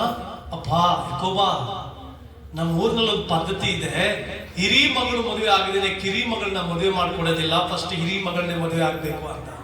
ಆಗ ಬಾಯಿ ಮುಚ್ಚಿಕೊಂಡ. ಅದೇ ಕನಸಿಲ್ಲದೆ ಇರುವಾಗ, ಅದೇ ಕನಸು ಸಿಗದೆ ಇದ್ದಾಗ ತನ್ನ ಅಣ್ಣನಿಗೆ ಹೇಳ್ತಾನೆ, ನಾನು ಚೊಚ್ಚಲು ಹಾಕಿ ಕೊಟ್ಬಿಡಲಿ ಅಂತ. ಇಲ್ಲಿ ದೇವರು ಪಾಠವನ್ನ ಕಲಿಸಿದ್ರು. ಯಾವೊಬ್ಬ ಮನುಷ್ಯನಿಗೆ ಕನಸಿರುತ್ತೋ ಆ ವ್ಯಕ್ತಿ ಕನ್ಸ್ಟ್ರಕ್ಟಿವ್ ಲೈಫ್ಗೆ ಬರ್ತಾನೆ, ಕನ್ಸ್ಟ್ರಕ್ಷನ್ ಮಾಡ್ಕೊಳ್ತಾನೆ. ಹೌದು, this is my mistake, I have to go through God's plan and God's directions. ಕನಸಿದ್ದವನು ಯಾವಾಗಲೂ ದೇವರ ದರ್ಶನದ ಮೇರೆಗೆ ಹೋಗ್ತಾನೆ, ದೇವರ ಚಿತ್ತದ ಮೇರೆಗೆ ನಡೀತಾನೆ. ನೀನ್ ಬದುಕಿನಲ್ಲಿ ಕೂಡ ಸರಿಯಾದ ನಿರ್ಧಾರ, ಸರಿಯಾದಂತ ಕಾರ್ಯವನ್ನ ತೆಗೆದುಕೊಳ್ಬೇಕು. ಇದು ಯಾಕೋಬನ ಕನಸು. ಎಲ್ರು ಇಲ್ಲೇ ಇದ್ದೀರಾ? ಪಕ್ಕದಲ್ಲಿರೋನು ಕೇಳ್ರಿ, ಹಲೋ ಹಲೋ. ಎಲ್ಲ ನೋಡಿ, ಸ್ವಲ್ಪ ಕೆನ್ನೆ ಸ್ವಲ್ಪ ಸೌರಿ, ಪೇಂಟ್ ಗಿಟ್ ಹಾಕೊಂಡ್ ಬಂದಿದ್ದಾರೆ. ಫಸ್ಟ್ ಮಂಜಾ ಮತ್ ಸೌರಿ ಫೆರಲ್ ಹಾಕಿಕೊಂಡ್ ಬಂದ್ಬಿಟ್ಟಿರ್ತಾರೆ ಬೆಳಿಗ್ಗೆ ಯಾವ್ದು ಕಾರಣ.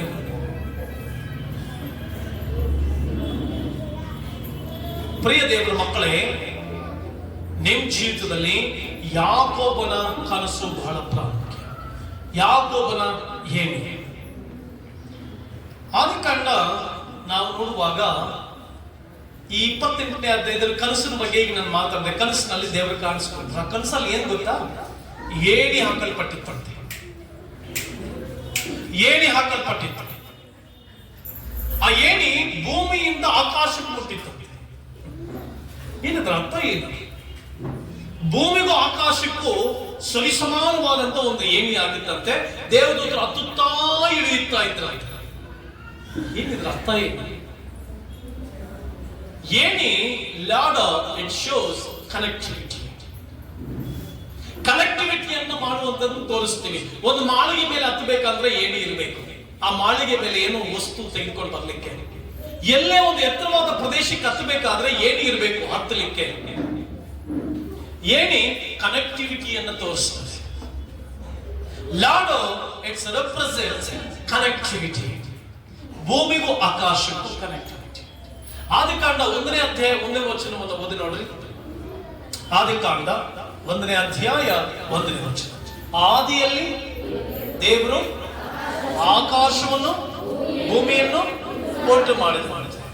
ಹಾಗಾದ್ರೆ ಇಲ್ಲಿ ಯಾಕೋಬನಿಗೆ ದೇವರು ಅರ್ಥ ಮಾಡಿಸ್ತಾ ಇದ್ದಾರೆ, ಯಾಕೋಬ ಆಶೀರ್ವಾದಕ್ಕಾಗಿ ಮೋಸ ಮಾಡಿದೆ, ಆಶೀರ್ವಾದಕ್ಕಾಗಿ ಅಣ್ಣನಿಗಾಗ್ಬೇಕಾದ ಆಶೀರ್ವಾದಕ್ಕಾಗಿ ನೀನು ಮೋಸ ಮಾಡಿದೆ, ಅಣ್ಣನ ಚೊಚ್ಚಲತನವನ್ನ ಕಿತ್ಕೊಂಡ್ಬಿಟ್ಟೆ, ನೀನ್ ಎಲ್ಲ ಮಾಡಿದ್ದೆಲ್ಲ ಮೋಸನೇ. ಬಟ್ ನಿನ್ ಜೀವಿತದಲ್ಲಿ ದೇವರೊಂದಿಗೆ ಕನೆಕ್ಟಿವಿಟಿ ಆಗ್ಬೇಕು, ನೀನೀಗ ದೇವರೊಟ್ಟಿಗೆ ಸಹವಾಸ ಇಟ್ಕೊಳ್ಬೇಕು. ನೀನೀಗ ಆಕಾಶವನ್ನ ಭೂಮಿಯನ್ನ ಸೃಷ್ಟಿ ಮಾಡಿದವನಿಂದಲೇ ನಿನಗೆ ಸಹಾಯ, ಆಕಾಶವನ್ನ ಭೂಮಿಯನ್ನ ಉಂಟು ಮಾಡಿದವನಿಂದಲೇ ನಿನಗೆ ಉದ್ಧಾರ, ಆಕಾಶವನ್ನ ಭೂಮಿಯನ್ನ ಉಂಟು ಮಾಡಿದವನಿಂದಲೇ ನಿನ್ನ ಸಂತೋಷ. ದೇವರ ವಾಕ್ಯದಲ್ಲಿ ಬಂದಿದೆ, ನೀನು ನನ್ನಿಂದಲೇ ಫಲಿಸುವಿ. Every blessings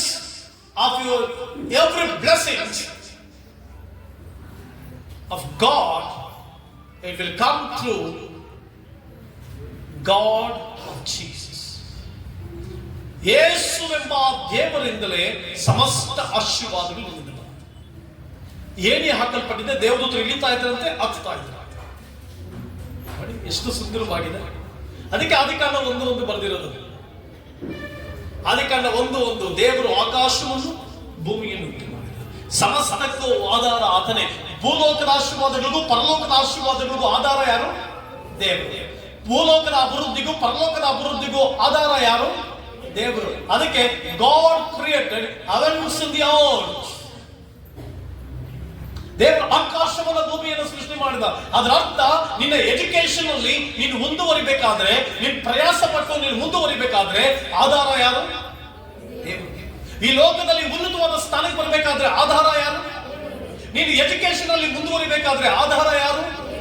ನಿನ್ನ ಆಶೀರ್ವಾದಕ್ಕೆ ಪಾತ್ರನೇ ಯಾರು? ನಿನ್ನ ಕೆಲಸ ಮಾಡೋದಕ್ಕೆ ಶಕ್ತಿ ಯಾರು? ಎಲ್ಲ ದೇವರು. ಹಾಗಾದ್ರೆ ಅದಕ್ಕೆ ದೇವರು ಯಾಕೋಬನಿಗೆ ಪರಿಚಯ ಮಾಡಿಸ್ತಾ ಇದ್ದಾರೆ, ಯಾಕೋಬ ಅಲ್ಲಿ ಆಶೀರ್ವಾದಕ್ಕಾಗಿ ಅಷ್ಟು ಜಗಳ ಆಡ್ಬೇಕಾದ ಅವಶ್ಯಕತೆ ಇರ್ಲಿಲ್ಲಪ್ಪ, ಚೊಚ್ಚಲತನಕ್ಕಾಗಿ ಮೋಸ ಮಾಡ್ಬೇಕಾದ ಅವಶ್ಯಕತೆ ಇರ್ಲಿಲ್ಲಪ್ಪ. ನೀನ್ ತಂದೆ ಆಶೀರ್ವಾದಕ್ಕಾಗಿ ಚರ್ಮ ಹಾಕೊಂಡು ವೇಷ ಹಾಕೊಂಡು ಬಂದು ಆಶೀರ್ವಾದ ತೆಗೆದುಕೊಳ್ಬೇಕಾದ ಅವಶ್ಯಕತೆ ಇಲ್ಲ. ಮನುಷ್ಯ ಕೊಡುವ ಆಶೀರ್ವಾದಕ್ಕಿಂತ ನಾನು ನಿನ್ನನ್ನು ಆಶೀರ್ವದಿಸ್ತೀನಿ ಬಾ ಅಂತಂದ್ರೆ ದೇವರು. ಭೂಮಿ ಆಕಾಶಗಳ ನಿರ್ಮಾಣದ ಮಾಡು ನಾನೇ, ನನ್ನ ದೂತ ಸೈನ್ಯ ಎಷ್ಟಿದೆ ನೋಡು, ನನ್ನ ಪರಲೋಕದ ಸಾಮರ್ಥ್ಯ ಎಷ್ಟಿದೆ ನೋಡು, ಪರಲೋಕದ ಶಕ್ತಿ ಎಷ್ಟಿದೆ ನೋಡು, ಪರಲೋಕದ ತೇಜಸ್ಸಾನ್ನಿಧ್ಯ ಎಷ್ಟಿದೆ ನೋಡು ಅಂತ ಯಾಕೋಬನಿಗೆ ಅರ್ಥ ಮಾಡಿಸಿಕೊಟ್ಟಂತ ಪರಲೋಕ. ಕೀರ್ತನೆಗಾರನು 121ನೇ ಕೀರ್ತನೆ ಏನ್ ಹೇಳ್ತಾರೆ? ಕೀರ್ತನೆ 121ನೇ ಕೀರ್ತನೆ ಏನ್ ಹೇಳ್ತಾರೆ? ನಾನು ಕಣ್ಣೆತ್ತಿ ಪರ್ವತಗಳ ಕಡೆಗೆ ನೋಡುತ್ತೇನೆ, ನನ್ನ ಸಹಾಯವು ಎಲ್ಲಿಂದ ಬರುವುದು? ಭೂಮಿ ಆಕಾಶಗಳನ್ನು ನಿರ್ಮಾಣ ಮಾಡಿದ ಯೆಹೋವನಿಂದಲೇ ನನ್ನ ಸಹಾಯ ಬರುತ್ತದೆ. ಯಾರೋ ಒಬ್ರು ರೀತಿ ಪ್ರಸಂಗ ಮಾಡ್ತಿದ್ರಂತೆ ಪಾಸ್ಟ್ ಫೆಲೋಶಿಪ್ ಅಲ್ಲಿ. ನನಗೆ ಯಾರು ರೀಸೆಂಟ್ ಆಗಿ ಒಂದು ಘಟನೆಯನ್ನು ಹೇಳಿದ್ರು. ಅವರು ಪ್ರಸಂಗ ಮಾಡುವಾಗ, ನಾನು ಕಣ್ಣೆತ್ತಿ ಪರ್ವತಗಳ ಕಡೆಗೆ ನೋಡುತ್ತೇನೆ, ನನ್ನ ಸಹಾಯ ಎಲ್ಲಿಂದ ಬರುವುದು? ಭೂಮಿ ಆಕಾಶಗಳನ್ನು ನಿರ್ಮಾಣ ಮಾಡಿದ ಯೆಹೋವನಿಂದಲೇ ನನ್ನ ಸಹಾಯವು ಬರುತ್ತದೆ. ಅದಕ್ಕೆ ಪಕ್ಕದಲ್ಲಿರೋ ಪಾಸ್ಟ್ ಹೇಳಿದ್ರಂತೆ, ನಿನಗೇನೋ ವಾಕ್ಯ ಸರಿ, ನಾ ಕಣ್ಣೆತ್ತಿ America, Africa, America, Europe countries, London, England ಈ ಕಡೆ ನೋಡ್ತೀನಿ, ನಾ ಕಣ್ಣೆತ್ತಿ ಅಮೆರಿಕ ದೇಶ ನೋಡ್ತೀನಿ, ನನ್ನ ಸಹಾಯ ಅಮೆರಿಕ ದೇಶದಿಂದ ಬರ್ತದೆ, ಅಮೆರಿಕ ದೇಶಕ್ಕೆ ಸ್ತೋತ್ರ ಅಂತ. ಏನಂದಂತೆ, ನಾನು ಕಣ್ಣೆತ್ತಿ ಅಮೆರಿಕದ ಕಡೆಗೆ ನೋಡುತ್ತೇನೆ, ನನ್ನ ಸಹಾಯವು ಅಮೆರಿಕದಿಂದ ಬರುತ್ತದೆ, ಅಮೆರಿಕದಿಂದ ಬರುವ ಸಹಾಯಕ್ಕಾಗಿ ದೇವರಿಗೆ ಸ್ತೋತ್ರ ಅಂತ. ನೋ, ನಾನು ಕಣ್ಣೆತ್ತಿ ಪರ್ವತ ಕಡೆಗಳಿಗೆ ನೋಡುತ್ತೇನೆ, ನನ್ನ ಸಹಾಯವಿಲ್ಲಿಂದ ಬರುವುದು ಅಂದ್ರೆ ಭೂಮಿ ಆಕಾಶವನ್ನು ನಿರ್ಮಾಣ ಮಾಡಿದ ದೇವರಿಂದ ನನ್ನ ಸಹಾಯ ಬರುತ್ತೆ. My help comes from who created heavens and the earth. ನಿನ್ನ ಸಹಾಯ ಎಲ್ಲಿಂದ ಬರುತ್ತಮ್ಮ? ನನ್ನ ಸಹಾಯ ಎಲ್ಲಿಂದ ಬರುತ್ತಮ್ಮ? ನಿನ್ನ ಸಹಾಯ ಎಲ್ಲಿಂದ ಬರುತ್ತೆ ತಾಯಿ? ಭೂಮಿ ಆಕಾಶಗಳು ನಿರ್ಮಾಣ ಮಾಡುವವನು ಯಾರಮ್ಮ? ನಮ್ಮ ದೇವರು. ಆ ದೇವರಿಂದ ನನಗೆ ಸಹಾಯ ಬರುತ್ತೆ. Hallelujah. My help comes from my creator. ಅದು ನಿನ್ನ ಜೀವನವಾಗಿರ್ಬೇಕು. ಯಾಕೋಬನಿಗೆ ದೇವರು ಪಾಠ ಕಲಿಸಿದರು, ಸಹಾಯ ದೇವರಿಂದ ಬರುತ್ತಂತ. Hallelujah. Hallelujah. ಸೊ ಪ್ರಿಯ ದೇವರ ಮಕ್ಕಳೇ, ಆ ಏಣಿಯನ್ನು ತೋರಿಸಿದ, ಏಣಿ ಕನೆಕ್ಟಿವಿಟಿ ಅಂತ ತೋರಿಸಿದೆ. ಯಾಕೋಬನಿಗೆ ದೇವರು ಏನ್ ಹೇಳ್ತದೆ ಗೊತ್ತಾ? ಯಾಕೋಬ, ನೀನ್ ಇಷ್ಟೊಂದು ಮಾಡಿಬಿಟ್ಟಲ್ಲ, ನಾವು ದೇವದೂತರುಗಳು, ನನ್ನ ಸೈನ್ಯ ಇದೆ, ಪರಲೋಕ ಇದೆ, ನಿನಗೆ ಬೇಕಾದ್ದೆಲ್ಲ ಎಲ್ಲಿಂದ ಬರುತ್ತೆ? ಕರೆಕ್ಟ್ ಆಗಿ ನಮ್ಮೊಟ್ಟಿಗೆ ನನ್ನ ಜೊತೆ ಒಂದಾಗುವ, ನನ್ನೊಂದಿಗೆ ಒಂದಾಗುವ ಅಂದ. ಅದಾದ್ಮೇಲೆ ಮಾವನ ಮನೆಗೆ ಹೋಗ್ತಾನೆ. ಮಾವನ ಮನೆಯಲ್ಲಿ ಬಂದ ಇನ್ಸ್ಟ್ರಕ್ಷನ್ಸ್ ಅನ್ನ ಕೇಳ್ಕೊಳ್ತಾನೆ. ಓಕೆ, ದೊಡ್ಡ ಮಗಳ ಮದುವೆ ಆಯ್ತಪ್ಪ, ಇನ್ನು 7 ವರ್ಷ ಕೆಲಸ ಮಾಡ್ಬೇಕು, ಆಯ್ತಪ್ಪ. ಯಾಕೆ? ಕನಸು ಬಿತ್ತು. ತಾಳ್ಮೆಯನ್ನು ತೋರಿಸ್ತದೆ ಕನಸು. ಆ ಏಣಿ ಏನ್ ತೋರಿಸ್ತಂದ್ರೆ ದೇವರೊಂದಿಗೆ ಕನೆಕ್ಟ್ ಆಗ್ಬಿಟ್ಟ. ದೇವರ ಜೊತೆಗೆ ಕನೆಕ್ಟ್ ಆದ ಯಾಕೋಬ, ದೇವರ ಜೊತೆಗೆ ಒಂದಾದ ಯಾಕೋಬ, ದೇವರ ವಾಕ್ಯದೊಂದಿಗೆ ಒಂದಾದ ಯಾಕೋಬ, ಪರಲೋಕದೊಟ್ಟಿಗೆ ಒಂದಾದ ಯಾಕೋಬ, ಪರಲೋಕದ ಪ್ರಸನ್ನದ ಜೊತೆಗೆ ಒಂದಾದ ಯಾಕೋಬ, ಪರಲೋಕದ ತೇಜಸ್ಸಾಲದ ಜೊತೆ ಒಂದಾದ ಯಾಕೋಬ. ಅವಾಗ ತಾಳ್ಮೆ ಬಂತು, ಅವಾಗ ಒಳ್ಳೆ ಗುಣಗಳು ಬಂತು. ಎಲ್ಲಿಯವರೆಗೂ ದೇವ ದರ್ಶನ ನಿನಗೆ ಆಗೋದಿಲ್ವೋ ಅಲ್ಲಿಯವರೆಗೂ ನಿನ್ನ ಹಳೆಯ ವ್ಯಕ್ತಿಯಾಗಿ ಇರ್ತೀಯ. ಎಲ್ಲಿಯವರೆಗೂ ಹಳೆಯ ಸ್ವಭಾವಗಳಿರುತ್ತೋ, ಎಲ್ಲಿಯವರೆಗೂ ಹಳೆಯ ಸಿದ್ಧಾಂತಗಳಿರುತ್ತೋ, ಎಲ್ಲಿಯವರೆಗೂ ಹಳೆಯ ಕ್ರಿಯೆಗಳ ಚಿತ್ರದಲ್ಲಿ ಇರುತ್ತೋ, ಅದರ ಅರ್ಥ ಇನ್ನೂ ಬೇತೇಲಿಗೆ ರೀಚ್ ಆಗಲಿಲ್ಲ, ಬೇತೇಲಿಗೆ ಬರಲಿಲ್ಲ, ಬೇತೇಲಿನಲ್ಲಿ ವಾಸ ಮಾಡ್ತಾ ಇಲ್ಲ. ಬೇತೇಲ್ ದೇವ ದರ್ಶನ ಇರುವಂತ ಸ್ಥಳ, ಬೇತೇಲ್ ದೇವರ ಮಹಿಮೆ ಇರುವಂತ ಸ್ಥಳ, ಬೇತೇಲ್ ದೇವರು ವಾಸ ಮಾಡುವಂತ ಸ್ಥಳ, ಬೇತೇಲ್ ದೇವರು ತನ್ನ ಸಮ್ಮುಖವನ್ನಿಟ್ಟಿರುವಂತ ಸ್ಥಳ. ದೇವರೊಟ್ಟಿಗೆ. ಹಲ್ಲೆಲೂಯಾ. ಯಾರೊಟ್ಟಿಗೆ? ದೇವರೊಟ್ಟಿಗೆ. ದೇವರೊಟ್ಟಿಗೆ ವಾಸ ಮಾಡಿದ. ಅಲ್ಲಿಂದ ಅವನ ಜೀವಿತ ಬದಲಾಯಿತು. ಬೇತೇಲಿನಿಂದ ಆಚೆ ಬರ್ತಾನೆ. ಮಾವನ ಮನೆಗೆ ಹೋದಾಗ 7 ವರ್ಷ ಒಂದು ಹೆಣ್ಣಿಗೆ ಕಷ್ಟಪಡ್ಬೇಕಂದ್ರೆ ಎಷ್ಟು ತಾಳ್ಮೆಯಿಂದ ಇರಬೇಕು. ಯಾರಾದ್ರೂ 7 ವರ್ಷ ಹೆಂಡತಿಗೋಸ್ಕರ ಕಷ್ಟಪಟ್ಟಿದ್ದು ನೋಡಿದೀರಾ? ಇಡೀ ಇತಿಹಾಸದಲ್ಲಿ ಯಾವನೇ ಇಲ್ಲ. ಇತಿಹಾಸದಲ್ಲಿ ಯಾರಾದ್ರೂ ನೋಡಿದೀರಾ? ಅಮ್ಮ, ಎಷ್ಟು ಜನ ಮದುವೆ ಆಗಿದ್ದೀರಮ್ಮ? ಎಷ್ಟು ಜನ ಮದುವೆ ಆಗಿದ್ದೀರಿ? ನಿಮ್ ಗಂಡ ನಿಮ್ ಮನೇಲಿ ಬಂತು 7 ವರ್ಷ ಜೀತಕ್ಕಿದ್ದ ಮದುವೆ ಆದ್ನ ಹಂಗೆ ಮದುವೆ ಆದ. ಯಾರಾದ್ರೂ ನೋಡಿದ್ದೀರವ? ಜೀತಕ್ಕಿದ್ದಂಗೆ ಕಾಸಿಲ್ಲ, ಬರೀ ಊಟ ತಿನ್ಬೇಕು, ಅದು ಒಂದು ಮದುವೆಗೋಸ್ಕರ 7 ವರ್ಷ ಕಷ್ಟಪಟ್ಟ ಅಂದ್ರೆ ಅವನು ನಿಜವಾಗ್ಲು ದೇವರು ಎಷ್ಟು ಅವನನ್ನ ಬದಲಾಯಿಸಿದ. ತಾಳ್ಮೆಯಿಂದಿದ್ದ. 7 years he waited. ಅದೆಲ್ಲಾದ್ರೂ ಹೋಗ್ಲಿ, ಲೇಣು ಮದುವೆ ಆದ್ಮೇಲೆ ತಿರುಗಿ 7 ವರ್ಷದ ಆ ಹೇಳಲು ಮದುವೆ ಆಯ್ತು. 14 ವರ್ಷ ಅಂತ ಸುಮ್ಮನೆ ಎಲ್ಲಿ ಚೇಂಜ್ ಆದ ಅವನು? ಎಲ್ಲಿ ಅದೇ ಮೊದಲು ಯಾಕೊಬ್ಬ ಆಗಿದ್ದಿದ್ರೆ ಹೊಡ್ಕೊಂಡು ಹೊಟ್ಟೋಗ್ಬಿಡ್ತಾ ಇದ್ದ. ಇಬ್ಬರು ಲೇಣ ಬಿಟ್ಬಿಟ್ಟು ರಾಯಣ್ಣ ಬಾವುಗಳ ಜಾಗ ಖಾಲಿ ಮಾಡಿ ಅಂತ ಹೋಗ್ಬಿಡ್ತಾ ಇದ್ದ. ಬಟ್ ದೇವರು ಬದಲಾವಣೆ ಮಾಡಿದ್ದರಿಂದ, ದೇವರು ಬದಲಾವಣೆ ಮಾಡಿದ್ದರಿಂದ ತಾಳ್ಮೆಯಿಂದ ಕಾದಿದ್ದ. ತಾಳ್ಮೆಯಿಂದ ಕಾದಿದ್ದ. 7 years ತಾಳ್ಮೆಯಿಂದ ಕಾದುಕೊಂಡಿದ್ದ. ದರ್ಶನ ಕನಸಿರಬೇಕು. ಏಣಿ ದೇವರೊಟ್ಟಿಗೆ ಸಂಬಂಧವನ್ನು ತೋರಿಸ್ತದೆ. ಕನಸು ಕಂಡ ಏಣಿ ನೀನ್ ಎಷ್ಟೇ ಕೆಳಗಡೆ ಬಿದ್ದಿದ್ರು ಕೂಡ ಪರಲೋಕಕ್ಕೆ ಮುಟ್ಟಲ್ಪಟ್ಟಿತ್ತು. ಆ ಏಣಿ ಅಂತಂದ್ರೆ ಅರ್ಥ ಏನ್ ಗೊತ್ತಾ? ನೀನ್ ಈ ಲೋಕದಲ್ಲಿ ಎಷ್ಟೇ ಕೆಳಗಡೆ ಸ್ಥಾನದಲ್ಲಿ ಬಿದ್ದಿದ್ರು ಕೂಡ ನಿನ್ನ ದೇವರು ತನ್ನ ಪರಲೋಕದ ಸೈನ್ಯವನ್ನು ಕಳಿಸಿ ಆ ಕೆಳಗಿನ ಸ್ಥಾನದಿಂದ ಮೇಲೆ ಹಲ್ಲೆಲೂಯಾ. ನೀನ್ ಎಷ್ಟೇ ಕೆಳಗಡೆ ಬಿದ್ದಿರೋ, ನೀನು ಪಾತಾಳಕ್ಕಾದ್ರೂ ಹೋಗಿಲ್ಲ. ಅದಕ್ಕೆ ಕೀರ್ತನೆಗಾರರು ಬರೀತಾನೆ, ನಾನು ಪಾತಾಳಕ್ಕೆ ಹೋದರೂ ಅಲ್ಲಿಯೂ ನೀನು ಇರುತ್ತೆ. ನಾನು ಬೆಟ್ಟಗಳನ್ನ ರೆಕ್ಕೆಗಳನ್ನ ಕಟ್ಟಿಕೊಂಡು ಬೆಟ್ಟಗಳಿಗೆ ಹೋದ್ರೆ ಅಲ್ಲಿಯೂ ನೀನು ಇರ್ತೀಯ. ನಾನು ಎಲ್ಲಿಗೂ ಹೋಗ್ಲಿ ಸ್ವಾಮಿ, ಎಲ್ಲಾ ಕಡೆ ನೀನಿದೀಯ. ಸರ್ವವ್ಯಾಪಿಯಾದ ದೇವರು ನೀ ಸರ್ವ ಕಡೆಗಳಲ್ಲಿ ವಾಸಿಸ್ತಾ ಇದೆಯಾ. ನಾನು ಎಲ್ಲಿಗೂ ಹೋಗ್ಲಿ, ಎಲ್ಲೂ ಹೋದ್ರೂ ನೀನು ಇರ್ತೀಯ. ನೀನ್ ಎಷ್ಟೇ ಕೆಳಗಡೆ ಬಿದ್ದು ಹೋಗಿರೋ ಸಹೋದರ, ಆಶೀರ್ವಾದದಿಂದ ಎಷ್ಟೇ ಕೆಳಗಡೆ ಬಡತನದಲ್ಲಿ ನೀನಿದ್ರು ಕೂಡ, ಎಷ್ಟೇ ಸಾಲದ ಆಳದಲ್ಲಿ ಬಿದ್ದಿದ್ರು ಕೂಡ ದೇವರು ನಿನಗೆ ಪಾಠವನ್ನು ಕಲಿಸಿ, ದೇವರು ನಿನಗೆ ಆಲೋಚನೆಗಳನ್ನು ಕೊಟ್ಟು, ದೇವರು ನಿನಗೆ ಸ್ಥಿತಿಗತಿಗಳನ್ನ ಕಲಿಸಿ, ಜೀವಿತದ ಪಾಠವನ್ನು ಕಲಿಸಿ ಅಲ್ಲಿಂದ ದೇವರು ಕೆಳಗಡೆ ತಗೊಂಡ್ಬರ್ತಾರೆ. ಅಲ್ಲಿಂದ ಮೇಲೆ ತೆಗೆದುಕೊಂಡು ಬರ್ತಾರೆ. Hallelujah, hallelujah. ಅಷ್ಟೇ ಆಳವಾಗಿ ಬಿದ್ದಿದ್ರು ಕರ್ತನಿನ ಮೇಲಕ್ಕೆತ್ತಿದ್ದಾನೆ. ಮೇಲಕ್ಕೆತ್ತುವಂತ ಪರಲೋಕ ರಾಜ್ಯ, ಮೇಲಕ್ಕೆತ್ತಿ ನಿಲ್ಲಿಸುವಂತ ಪರಲೋಕ, ಮೇಲಕ್ಕೆತ್ತಿ ಅಭಿವೃದ್ಧಿಪಡಿಸುವಂತ ಪರಲೋಕ. ನೀನು ಎಷ್ಟೇ ಕೆಳಗಡೆ ಬಿದ್ದುಕೊಂಡಿದ್ರು ಕೂಡ, ನೀನ್ ಪಾಪದಲ್ಲಿ ಬಿದ್ದುಕೊಂಡಿದ್ರು ಕೂಡ, ಲೋಕದಲ್ಲಿ ಬಿದ್ದುಕೊಂಡಿದ್ರು ಕೂಡ, ಹಣದ ಸಮಸ್ಯೆಯಲ್ಲಿ ಬಿದ್ದುಕೊಂಡಿದ್ರು ಕೂಡ, ಸಾಲಗಳಲ್ಲಿ ಬಿದ್ದುಕೊಂಡಿದ್ರು ಕೂಡ, ಕರ್ತನು ನಿನ್ನನ್ನು ಮೇಲಕ್ಕೆತ್ತುವಂತ ಏಣಿ ನಿನಗೋಸ್ಕರವಾಗಿದೆ. ಆ ಏಣಿ ಕ್ರಿಸ್ತ. ಎಷ್ಟು ನೀನು ಆ ಏಣಿ ತೋರಿಸ್ತಾ ಇರುತ್ತದೆ ಗೊತ್ತಾ? ಕ್ರಿಸ್ತನ. The ladder represents Jesus Christ is a ladder. ನೀನು ಎಷ್ಟೇ ಕೆಳಗಡೆ ಬಿದ್ದಿದ್ರು ಮೇಲಕ್ಕೆತ್ತಬೇಕು. ಹಲ್ಲೆಲೂಯಾ. ಮೇಲಕ್ಕೆತ್ತುವಂತ ಅದ್ಭುತವಾದ ದೇವರು. ಇವತ್ತು ಯಾವುದ್ರಲ್ಲಿ ಕೆಳಗಡೆ ಬಿದ್ದುಕೊಂಡು ಅಳ್ತಾ ಇದೆಯಾ? ಹೃದಯ ಅಳ್ತಾ ಇದೆಯಾ? ಹೃದಯ ವೇದನೆ ಪಡ್ತಾ ಇದೆಯಾ? ಎಲ್ಲೋ ಒಂದ್ ಕಡೆ ಸಂಕಟ ಪಡ್ತಾ ಇದೆಯಾ? ಭಯ ಪಡಬೇಡ. ಆ ಏಣಿ ಏನು ತೋರಿಸುತ್ತಂದ್ರೆ, ನಾನು ನಿನ್ನನ್ನ ಮೇಲೆತ್ತೇನೆ. Hallelujah. God will lift you up. ದೇವರು ನಿನ್ನನ್ನ ಮೇಲೆತ್ತುತ್ತಾನೆ. ಎಷ್ಟೇ ಕೆಳಗಡೆ ಬಿದ್ದರೂ ಕೂಡ ನಿನ್ನ ಮೇಲೆತ್ತುವಂತ ಸಾಮರ್ಥ್ಯ ಯಾವುದಕ್ಕಿದೆ? ಪರಲೋಕಕ್ಕಿದೆ. ಆರೋಗ್ಯದಲ್ಲಿ ಬಿದ್ಕೊಂಡಿದೀಯಾ? ಅನಾರೋಗ್ಯದಲ್ಲಿ ಬಿದ್ಕೊಂಡಿದೀಯಮ್ಮ? ಸಮಸ್ಯೆಗಳಲ್ಲಿ ಬಿದ್ದುಕೊಂಡಿದೀಯಾ? ಡೋಂಟ್ ವರಿ, ದೇವರು ನಿನ್ನ ಮೇಲೆ ಕೆತ್ಕೊಂಡು ಬರ್ತಾರೆ. ಎಷ್ಟೇ ಕೆಳಗಡೆ ಬಿದ್ದಿದ್ರು ಕೂಡ ಮೇಲೆತ್ತುವ ಸಾಮರ್ಥ್ಯ ಪರಲೋಕ. ನೀ ಕೆಳಗಡೆ ಬಿದ್ದುಕೊಂಡಿದ್ರು ಮೇಲೆತ್ತುವ ಸಾಮರ್ಥ್ಯ ಇದೆ. ನೀನು ಹಾಸಿಗೆ ಮೇಲೆ ಬಿದ್ದುಕೊಂಡಿದ್ರು ಮೇಲೆತ್ತುವಂತ ಸಾಮರ್ಥ್ಯ ಇದೆ.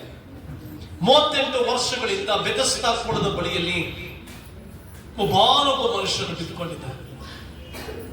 ಕೆಳಗಡೆ ಬಿದ್ದುಕೊಂಡಿದ್ದ, ಮೇಲೆ ಬಿದ್ದೋಳೋದಕ್ಕಾಗದೆ ಬಿದ್ದುಕೊಂಡಿದ್ದ. 38 ವರ್ಷ ಲೆಕ್ಕ ಹಾಕೊಳ್ಳಿ. ಆದ್ರೆ ಪರಲೋಕದ ದೇವರು ಅವನ ಮೇಲೆ ಗಮನ ಇಟ್ಟರು. ಪರಲೋಕದ ದೇವರು ಅವನನ್ನು ನೋಡಿದ್ರು. ಪರಲೋಕದ ದೇವರು ಅವನ ಮೇಲೆ ಕಣ್ಣಿಟ್ರು. ಪರಲೋಕದ ದೇವರು ಅವನ ಮೇಲೆ ಕಣ್ಣಿಟ್ಟು ಅವನನ್ನ ಮೇಲೆತ್ತಿದ್ರು. ನಿನ್ನ ಜೀವಿತದಲ್ಲಿ ಮೇಲೆತ್ತೋಳುವುದಕ್ಕಾಗದೆ ಶ್ರಮೆ ಪಡ್ತಾ ಇದೆಯಾ? ಫೈನಾನ್ಷಿಯಲಿ ಶ್ರಮೆ ಪಡ್ತಾ ಇದೆಯಾ? ಕುಟುಂಬದ ವಿಚಾರದಲ್ಲಿ ಶ್ರಮೆ ಪಡ್ತಾ ಇದೆಯಾ? ಯಾವುದರ ವಿಚಾರದಲ್ಲಿ? ಆಸ್ತಿ ವಿಚಾರದಲ್ಲಿ ಶ್ರಮೆ ಪಡ್ತಾ ಇದೆಯಾ? ಕೇಸು ನನ್ನ ಬಾಧ್ಯತೆ ಬರಬೇಕಾಗಿದ್ದು ಬರ್ತಾ ಇಲ್ವಲ್ಲ? ಎಷ್ಟು ವರ್ಷಗಳಂತ ಕಾಯಲಿ, ಎಷ್ಟು ವರ್ಷಗಳಂತ ನನಗೆ ಹಣ ಬರದೇ ಇರ್ತದೆ, ಇವರೆಲ್ಲರೂ ಮೋಸ ಮಾಡ್ತಾ ಇದಾರಲ್ಲ ಅಂತ ಬಿದ್ಕೊಂಡು ಕಣ್ಣೀರಿನಲ್ಲಿ ಬಿದ್ಕೊಂಡಿದ್ಯಾ? ದೇವರು ಹೇಳ್ತಾ ಇದ್ದಾರೆ, ನಾನು ನಿನ್ನನ್ನ ನೋಡಿದ್ದೇನೆ. ನೀನು ಬಿದ್ದುಕೊಂಡಿರುವಂತ ಪರಿಸ್ಥಿತಿ ನಾನು ನೋಡಿದ್ದೇನೆ. ನಾನು ನಿನ್ನನ್ನು ಮೇಲೆ I will lift you up. Hallelujah. ಯಾರು ನಿಮ್ಮನ್ನ ಮೇಲೆತ್ತಾರಮ್ಮ? ಯಾರು ನಿಮ್ಮನ್ನ ಮೇಲೆತ್ತಾರಮ್ಮ? ಯೇಸಪ್ಪ. ಯೇಸು ನಿನ್ನನ್ನ ಮೇಲೆತ್ತುವಂತ ಪರಲೋಕ ರಾಜ್ಯ. ಅದಕ್ಕಾಗಿ ಏಣಿಯನ್ನ ದೇವರು ಯಾಕೋಬನಿಗೆ ತೋರಿಸಿದ್ರು. ಎಷ್ಟೇ ಬಂಧನಗಳು ನಿನ್ನ ಸುತ್ತಲೂ ಇದ್ರು ಬಂಧನಗಳನ್ನ ಬಿಡಿಸಿ ಸಂಬಂಧಗಳನ್ನ ಕಟ್ಟುವ ಸಾಮರ್ಥ್ಯ ಇರುವಂತ ದೇವರು. ಬಂಧನಗಳಿಂದ ಬಿಡಿಸಿ ಸಂಬಂಧಗಳನ್ನ ಕಟ್ತಾರ ಅವರು. ಎಲ್ಲಾ ಬಂಧನಗಳು ಇಲ್ಲಿ ಬಂಧನದಲ್ಲಿ ಸಿಕ್ಕಾಕೊಂಡ್ಬಿಟ್ಟ. ಅಣ್ಣ ದ್ವೇಷ ಮಾಡ್ತಾ ಇದ್ದಾನೆ, ಸಿಕ್ಕಾಪಟ್ಟೆ ದ್ವೇಷ ಮಾಡ್ತಾ ಇದ್ದಾನೆ. ಏಸವ್ವ ಕೊಲೆ ಮಾಡಿಬಿಡ್ಲೇಬೇಕು ಯಾಕೋಬನಂತ ದ್ವೇಷ ಮಾಡ್ತಾ ಇದ್ದಾನೆ. ಅಪ್ಪ ಅಮ್ಮನ್ನ ಬಿಟ್ಟ, ಅಣ್ಣನಪ್ಪ ಜೊತೆಗಾರಿಕೆಯನ್ನು ಬಿಟ್ಟ, ಈಗೆಲ್ಲೋ ಹೋಗ್ತಾ ಇದ್ದಾನೆ. ಬಂಧನಗಳನ್ನ ಬಿಚ್ಚಿಸಿ ದೇವರು ಸಂಬಂಧಗಳನ್ನ ಕಟ್ಟುವಂತ ದೇವರು. ಗಂಡ ಹೆಂಡತಿ ಸಂಬಂಧವನ್ನ ಕಟ್ಟುವಂತ ದೇವರು. ತಂದೆ ಮಕ್ಕಳ ಸಂಬಂಧವನ್ನು ಕಟ್ಟುವಂತ ದೇವರು. ತಂದೆ ತಾಯಿ ಮಕ್ಕಳ ಸಂಬಂಧಗಳನ್ನು ಕಟ್ಟುವಂತ ದೇವರು. ಅಲ್ಲಿ ಬರ್ತನೆ. ಲಾಬಾನ್ ಮನೆಗೆ ಬಂದಾಗ ಲೇಯನು ರಾಹೇಲು ಮದುವೆ ಆಗ್ತಾರೆ. ಇವಂದೇ ಆದಂತ ವಂಶ ಅಭಿವೃದ್ಧಿ ಆಗುತ್ತೆ. ತಿರುಗಿ ದೇವರು ತನ್ನ ತಂದೆಯ ಮನೆಗೆ ಕರ್ಕೊಂಡು ಬರ್ತಾನೆ. ಏಸಾವನು ಒಂದಾಗ್ತಾನೆ. ದ್ವೇಷಿಸ್ತಾ ಇದ್ದಂತ ಏಸಾವನು ಒಂದಾಗ್ಬಿಡ್ತಾನೆ. ಅಪ್ಪನನ್ನು ನೋಡಿದಾಗೂ ಆಯ್ತು, ಅಮ್ಮನನ್ನು ನೋಡಿದಾಗೂ ಆಯ್ತು. ತನಗೂ ಹೆಂಡತಿ ಮಕ್ಕಳು ಸಿಕ್ಕಿದ್ರು. ದ್ವೇಷಿಸ್ತಾ ಇದ್ದಂತ ಅಣ್ಣನ ದ್ವೇಷನೂ ಹೊರಟೋಯ್ತು. ಎಲ್ಲರೂ ಸರಿಯಾಗಿತ್ತು. God as a God of the builder of relationships. ಬಂಧನಗಳನ್ನು ತೆಗೆದು ಹಾಕಿ ಸಂಬಂಧಗಳನ್ನು ಕಟ್ಟುವಂತ ಅದ್ಭುತವಾದ ದೇವರು. ನಿಮ್ಮ ಜೀವಿತದಲ್ಲಿ ಒಂದು ಕಡೆ ತಂದೆಯ ಮನೆಯಿಂದ ಅಣ್ಣನಾಗಬೇಕಾದ ಆಶೀರ್ವಾದ ಮೋಸದಿಂದ ಪಡ್ಕೊಂಡ್ಬಿಟ್ಟ ಈಸಾಕನ ಹತ್ರ. ಒಂದು ಕಡೆ ಬೇಜಾರಿತ್ತು, ಇನ್ನೊಂದು ಕಡೆ ಅಮ್ಮನನ್ನು ಬಿಟ್ಟು ಬರ್ಬೇಕಾಯ್ತು. ಅಣ್ಣನ ದ್ವೇಷ ಕಟ್ಕೊಂಡು ಬೇತೇಲಿಗೆ ಬರ್ತಾನೆ. ಬೇತೇಲಿಂದ ವಾಪಸ್ ಲಾಬಾನ ಮನೆಗೆ ಹೋದಾಗ ಲಾಬಾನನ ಮನೆಯಲ್ಲಿ ಹೆಂಡತಿ ಮಕ್ಕಳು ಐಶ್ವರ್ಯವನ್ನು ಪಡ್ಕೊಳ್ತಾನೆ. ವಾಪಸ್ ತಿರುಗಿ ತನ್ನ ತಂದೆ ಮನೆಗೆ ಬಂದಾಗ ಅಪ್ಪನನ್ನು ತಾಯಿಯನ್ನು ಪ್ರೀತಿ ಮಾಡ್ತಾನೆ. ದ್ವೇಷಿಸ್ತಾ ಇದ್ದಂತ ಅಣ್ಣನ ದ್ವೇಷವೂ ಹೊರಟೋಗುತ್ತೆ. ಎಲ್ಲರೂ ಪ್ರೀತಿಯಿಂದ ಸಂತೋಷವಾಗಿ ಬರ್ತಾನೆ. God will bring peaceful relationship between you and others. ನಿಮ್ಮ ಮಧ್ಯದಲ್ಲೂ ಮತ್ತೊಬ್ಬರ ಮಧ್ಯದಲ್ಲಿರುವಂತ ದ್ವೇಷವನ್ನ ತೆಗೆದುಹಾಕಿ ಸಮಾಧಾನದ ಸಂಬಂಧವನ್ನ ಕಟ್ಟುವಂಥದ್ದೇ ದೇವರು. ಅದಕ್ಕೆ ದೇವರು ಅಂದರೆ ನನಗೆ ಇಷ್ಟ. ಯಾಕೋಬನ ಜೀವಿತ ಬಂಧನಗಳೆಲ್ಲ ತೊಲಗಿ ಹೋಯಿತು. ಸಂಬಂಧಗಳು ಕಟ್ಟುವಂತ ಸಾಮರ್ಥ್ಯ ಪರಲೋಕಕ್ಕಿದೆ. You should pray. ನೀವು ಪ್ರೇಯರ್ ಮಾಡಬೇಕು, ದೇವರ ಸಮ್ಮುಖದಲ್ಲಿರಬೇಕು, ಬೇತೇಲಿನಲ್ಲಿ ವಾಸಿಸಬೇಕು. ಮತ್ತೆ ನಿರಾಶೆ ನೀಗಿಸಿ ಭರವಸೆ ನೀಡುವ ಸಾಮರ್ಥ್ಯ ಪರಲೋಕಕ್ಕಿದೆ. ನಿರಾಶನಾಗ್ಬಿಟ್ಟಿದ್ದ ಇವನು, ಅಷ್ಟೇ ಇದು ಭವಿಷ್ಯ ಮನೆಗೂ ಏನಾಗುತ್ತೆ. ಬಟ್ ದೇವರು ನಿರಾಶೆಯನ್ನು ನೀಗಿಸಿ ಏನ್ ಮಾಡ್ದ? ಭರವಸೆಯನ್ನು ಕೊಟ್ಟ. ಭರವಸೆ ಯಾಕೊಬ್ಬರಿಗೆ ಹೇಳ್ತಾ ಇದ್ದಾರೆ, ನಿರಾಶೆ ಕೆಳಗಡೆ ಬಿತ್ಕೊಂಡಿದೀಯ, ನೀನ್ ಮೇಲೆತ್ತು ಅಂತ ಭರವಸೆ ನಾನು ಕೊಡ್ತೇನೆ. ಪರಲೋಕದ ಆಶೀರ್ವಾದ ಕೊಡುವಂತ ಭರವಸೆ ನಾನು ಕೊಡ್ತೇನೆ. ನಿನ್ನ ಮುಂದೆ ಭವಿಷ್ಯ, ಒಳ್ಳೆ ಭವಿಷ್ಯ ಇದೆ, ನಾನು ನಿನಗೆ ಭರವಸೆ ಕೊಡ್ತೇನೆ ಅಂತ ಹೇಳಿದ್ರು. ಹೇಳಿ ತೋರಿಸೋದ್ರ ಮೂಲಕ ಯಾಕೋಬನಿಗೆ ಭರವಸೆಯನ್ನು ಕೊಟ್ಟರು. ನಿನ್ನ ಭರವಸೆ ಯಾವುದು ತಾಯಿ? ಇವತ್ತು ನಿರಾಶೆಯಲ್ಲಿದೆಯಾ? ಭಯಪಡಬೇಡ, ದೇವರು ನಿನಗೆ ಭರವಸೆಯನ್ನು ಕೊಟ್ಟು ಮುನ್ನಡೆಸ್ತಾನೆ. ದೇವರ ಮಹಿಮೆ ನಿಮ್ಮೊಟ್ಟಿಗೆ. ಯಾಕೋಬನ ಏಣಿ ಬಹಳ ಪ್ರಾಮುಖ್ಯ. ದೇವರು ಧೈರ್ಯಪಡಿಸಿದಂತ ಏಣಿ, ಕನಸು ತೋರಿಸಿ ಏಣಿಯನ್ನು ತೋರಿಸಿದ, ಭರವಸೆ ಕೊಟ್ಟ, ಮುನ್ನುಗ್ಗಿದ. ಯಾವ ಯಾಕೋಬ ಬರೀ ಕೈಯಿಂದ ಹೊರಟನೋ ಅದೇ ಯಾಕೋಬ ಬೇತೇಲನ್ನ ದಾಟಿದ ಮೇಲೆ, ದೇವರ ಮನೆಯಲ್ಲಿ ವಾಸಿಸಿದ ಮೇಲೆ, ದೇವರ ಪ್ರಸನ್ನತೆಯನ್ನು ಅನುಭವಿಸಿದ ಮೇಲೆ, ದೇವರ ಸಾನ್ನಿಧ್ಯವನ್ನು ಅನುಭವಿಸಿದ ಮೇಲೆ, ದೇವರ ಕರುಣೆಯನ್ನು ಅನುಭವಿಸಿದ ಮೇಲೆ ಅದ್ಭುತವಾದ ಜೀವಿತವನ್ನು ಕಂಡುಕೊಂಡ, ಅತಿಶಯವಾದ ಜೀವಿತವನ್ನು ಕಂಡುಕೊಂಡ, ಶ್ರೇಷ್ಠವಾದ ಜೀವಿತವನ್ನು ಕಂಡುಕೊಂಡ, ಅದ್ಭುತವಾದಂತಹ ಬಿಡುಗಡೆ, ಅದ್ಭುತವಾದಂತಹ ಸಮೃದ್ಧಿ, ಆಶೀರ್ವಾದಗಳನ್ನ ಪಡೆದುಕೊಂಡ. ಸರ್, ನನ್ನ ಪ್ರಿಯ ಸಹೋದರ ಸಹೋದರಿ, ನಿನ್ನ ಸಿಚುವೇಶನ್ ಇವತ್ತು ಏನೇ ಇರಬಹುದು, ದೇವರನ್ನ ಫಾಲೋ ಮಾಡು, ಯೇಸುವನ್ನ ಫಾಲೋ ಮಾಡು, ರಕ್ಷಕನನ್ನ ಫಾಲೋ ಮಾಡು, ದೇವರ ಮಹಿಮೆಯೊಂದಿಗೆ ಫಾಲೋ ಮಾಡು. ದೇವರ ಮಹಿಮೆ ನಿನ್ನನ್ನು ಎಂದಿಗೂ ಕೈ ಬಿಡದೆ ಬಂಧನಗಳನ್ನು ಬಿಚ್ಚಿಸಿ ಸಂಬಂಧಗಳನ್ನು ಕಟ್ಟುವಂತ ಅದ್ಭುತವಾದ ದೇವರು. ಅವ್ರು ಕರ್ತಾರೆ ನಿನ್ನನ್ನು. ಯಾರನ್ನ ಹಿಂಬಾಲಿಸು? ಯಾರನ್ನ ಹಿಂಬಾಲಿಸು? ಯೇಸುವನ್ನು ಹಿಂಬಾಲಿಸಿ. ಎಲ್ಲಿಗೆ ಬಾ? ಬೇತೇಲಿಗೆ ಬಾ. ಬೇತೇಲ್ ಅಂದ್ರೆ ಏನು? ದೇವರ ಮನೆ. ಬೇತೇಲ್ ಅಂದ್ರೆ ಏನಮ್ಮ? ದೇವರ ಮನೆಯಲ್ಲಿ ವಾಸ ಮಾಡು. ಪ್ರತಿಯೊಂದಕ್ಕೂ ದೇವರ ಹತ್ರ ಹೋಗು. ಸ್ವಾಮಿ, ಹಿಂಗಿದೆ ನನ್ನ ಪರಿಸ್ಥಿತಿ, ನೀನು ನೋಡು. ಸ್ವಾಮಿ, ನನ್ನ ಜೀವಿತ ಹಿಂಗಿದೆ, ನೀನು ನೋಡು. Give your life to God. ಬೇತೇಲಿಗೆ ಬಂದು ದೇವರೊಂದಿಗೆ ವಾಸ ಮಾಡ್ತಾ ಇದ್ದ. ಎಲ್ಲಿಗೆ ಬಂದು?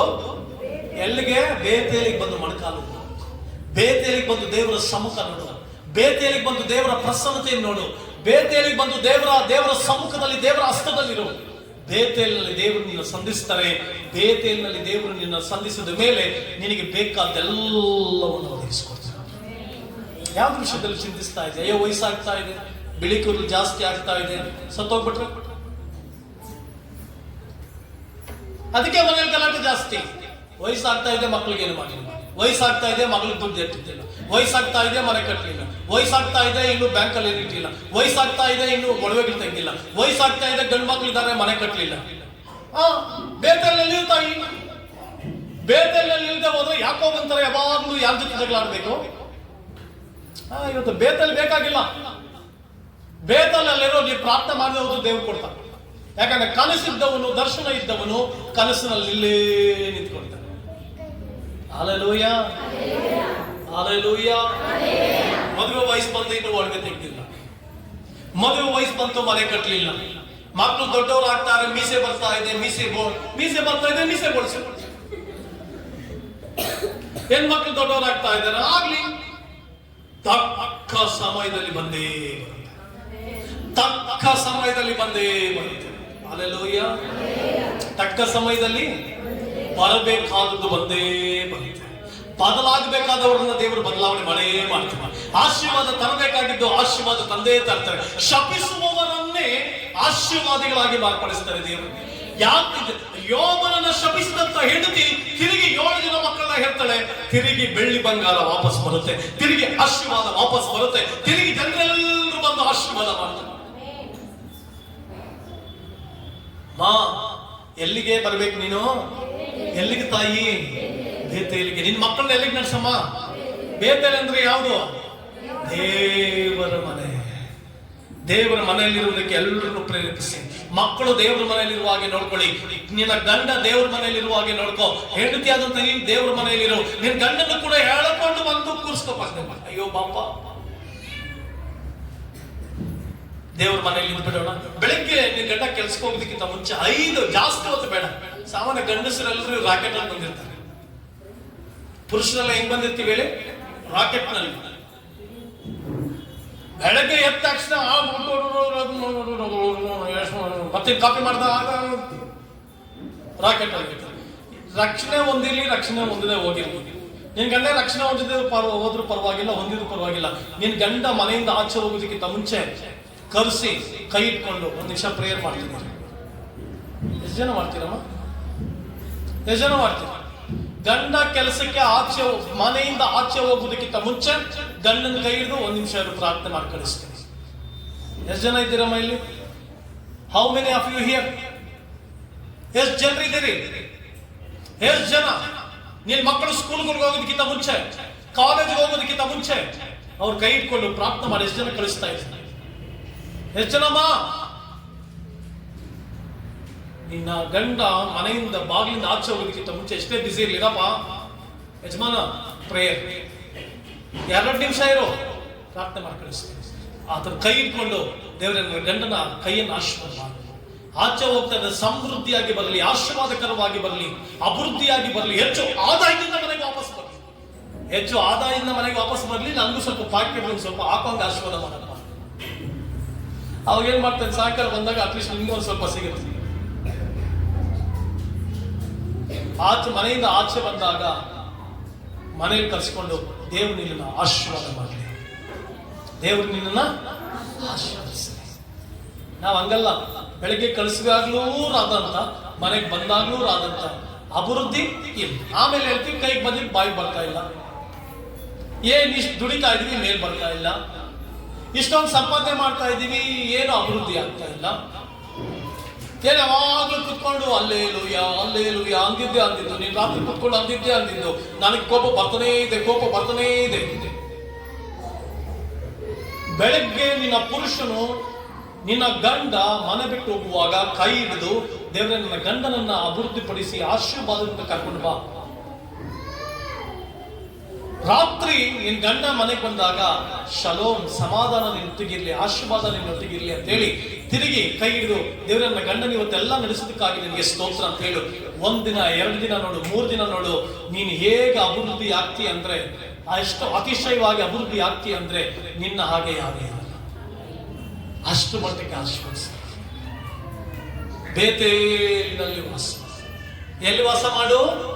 ಬೇತೇಲಿನಲ್ಲಿ ವಾಸ ಮಾಡು. ಬೇತೇಲ್ ದೇವರ ಮನೆ, ಆ ದೇವರ ಮನೆ ಆಶೀರ್ವದಿಸಲ್ಪಟ್ಟ ಮನೆ. ಅಲ್ಲಿಂದ ಎಲ್ಲ ಬದಲಾಗುತ್ತೆ, ಅತಿಶಯವಾಗಿ ಬರ್ತಾನೆ. ಯಾಕೋಬನ ಕನಸು ಏಣಿಯ ಬಗ್ಗೆ ಮಾತನಾಡಿದ್ದೇನೆ. ಅದರ ಬಗ್ಗೆ ತಿಳುವಳಿಕೆ ತೆಗೆದುಕೊಂಡು ವಾಕ್ಯಾನುಸಾರವಾಗಿ ನಡೆದು ಮುಂದೆ ಸಾಗಿ ಹೋಗಿರಿ. ದೇವರ ಆಶೀರ್ವಾದ ನಿಮ್ಮೊಂದಿಗಿರುತ್ತೆ, ಅದ್ಭುತ ನಿಮ್ಮೊಂದಿಗಿರುತ್ತೆ. ಪರಾಕ್ರಮಶಾಲಿಯಾದ ದೇವರು ನಿಮ್ಮೊಟ್ಟಿಗಿರಲಿ. ಈ ವಾಕ್ಯಗಳ ಮೂಲಕ ನಿಮಗೆ ಸಕಲ ಆಶೀರ್ವಾದಗಳನ್ನು ತನ್ನ ದಾಯಿಯನ್ನು ಸುರಿಸಲಿ ಎಂಬುದಾಗಿ ಆಶಿಸುತ್ತಾ, ನಿಮ್ಮೆಲ್ಲರನ್ನ ವಾಕ್ಯಗಳ ಮೂಲಕವಾಗಿ ಪ್ರಬೋಧಿಸುತ್ತಾ, ನಿಮ್ಮನ್ನು ಆಶೀರ್ವದಿಸುತ್ತಾ ನನ್ನ ಪ್ರಸಂಗವನ್ನು ಮುಗಿಸ್ತೇನೆ. God bless you.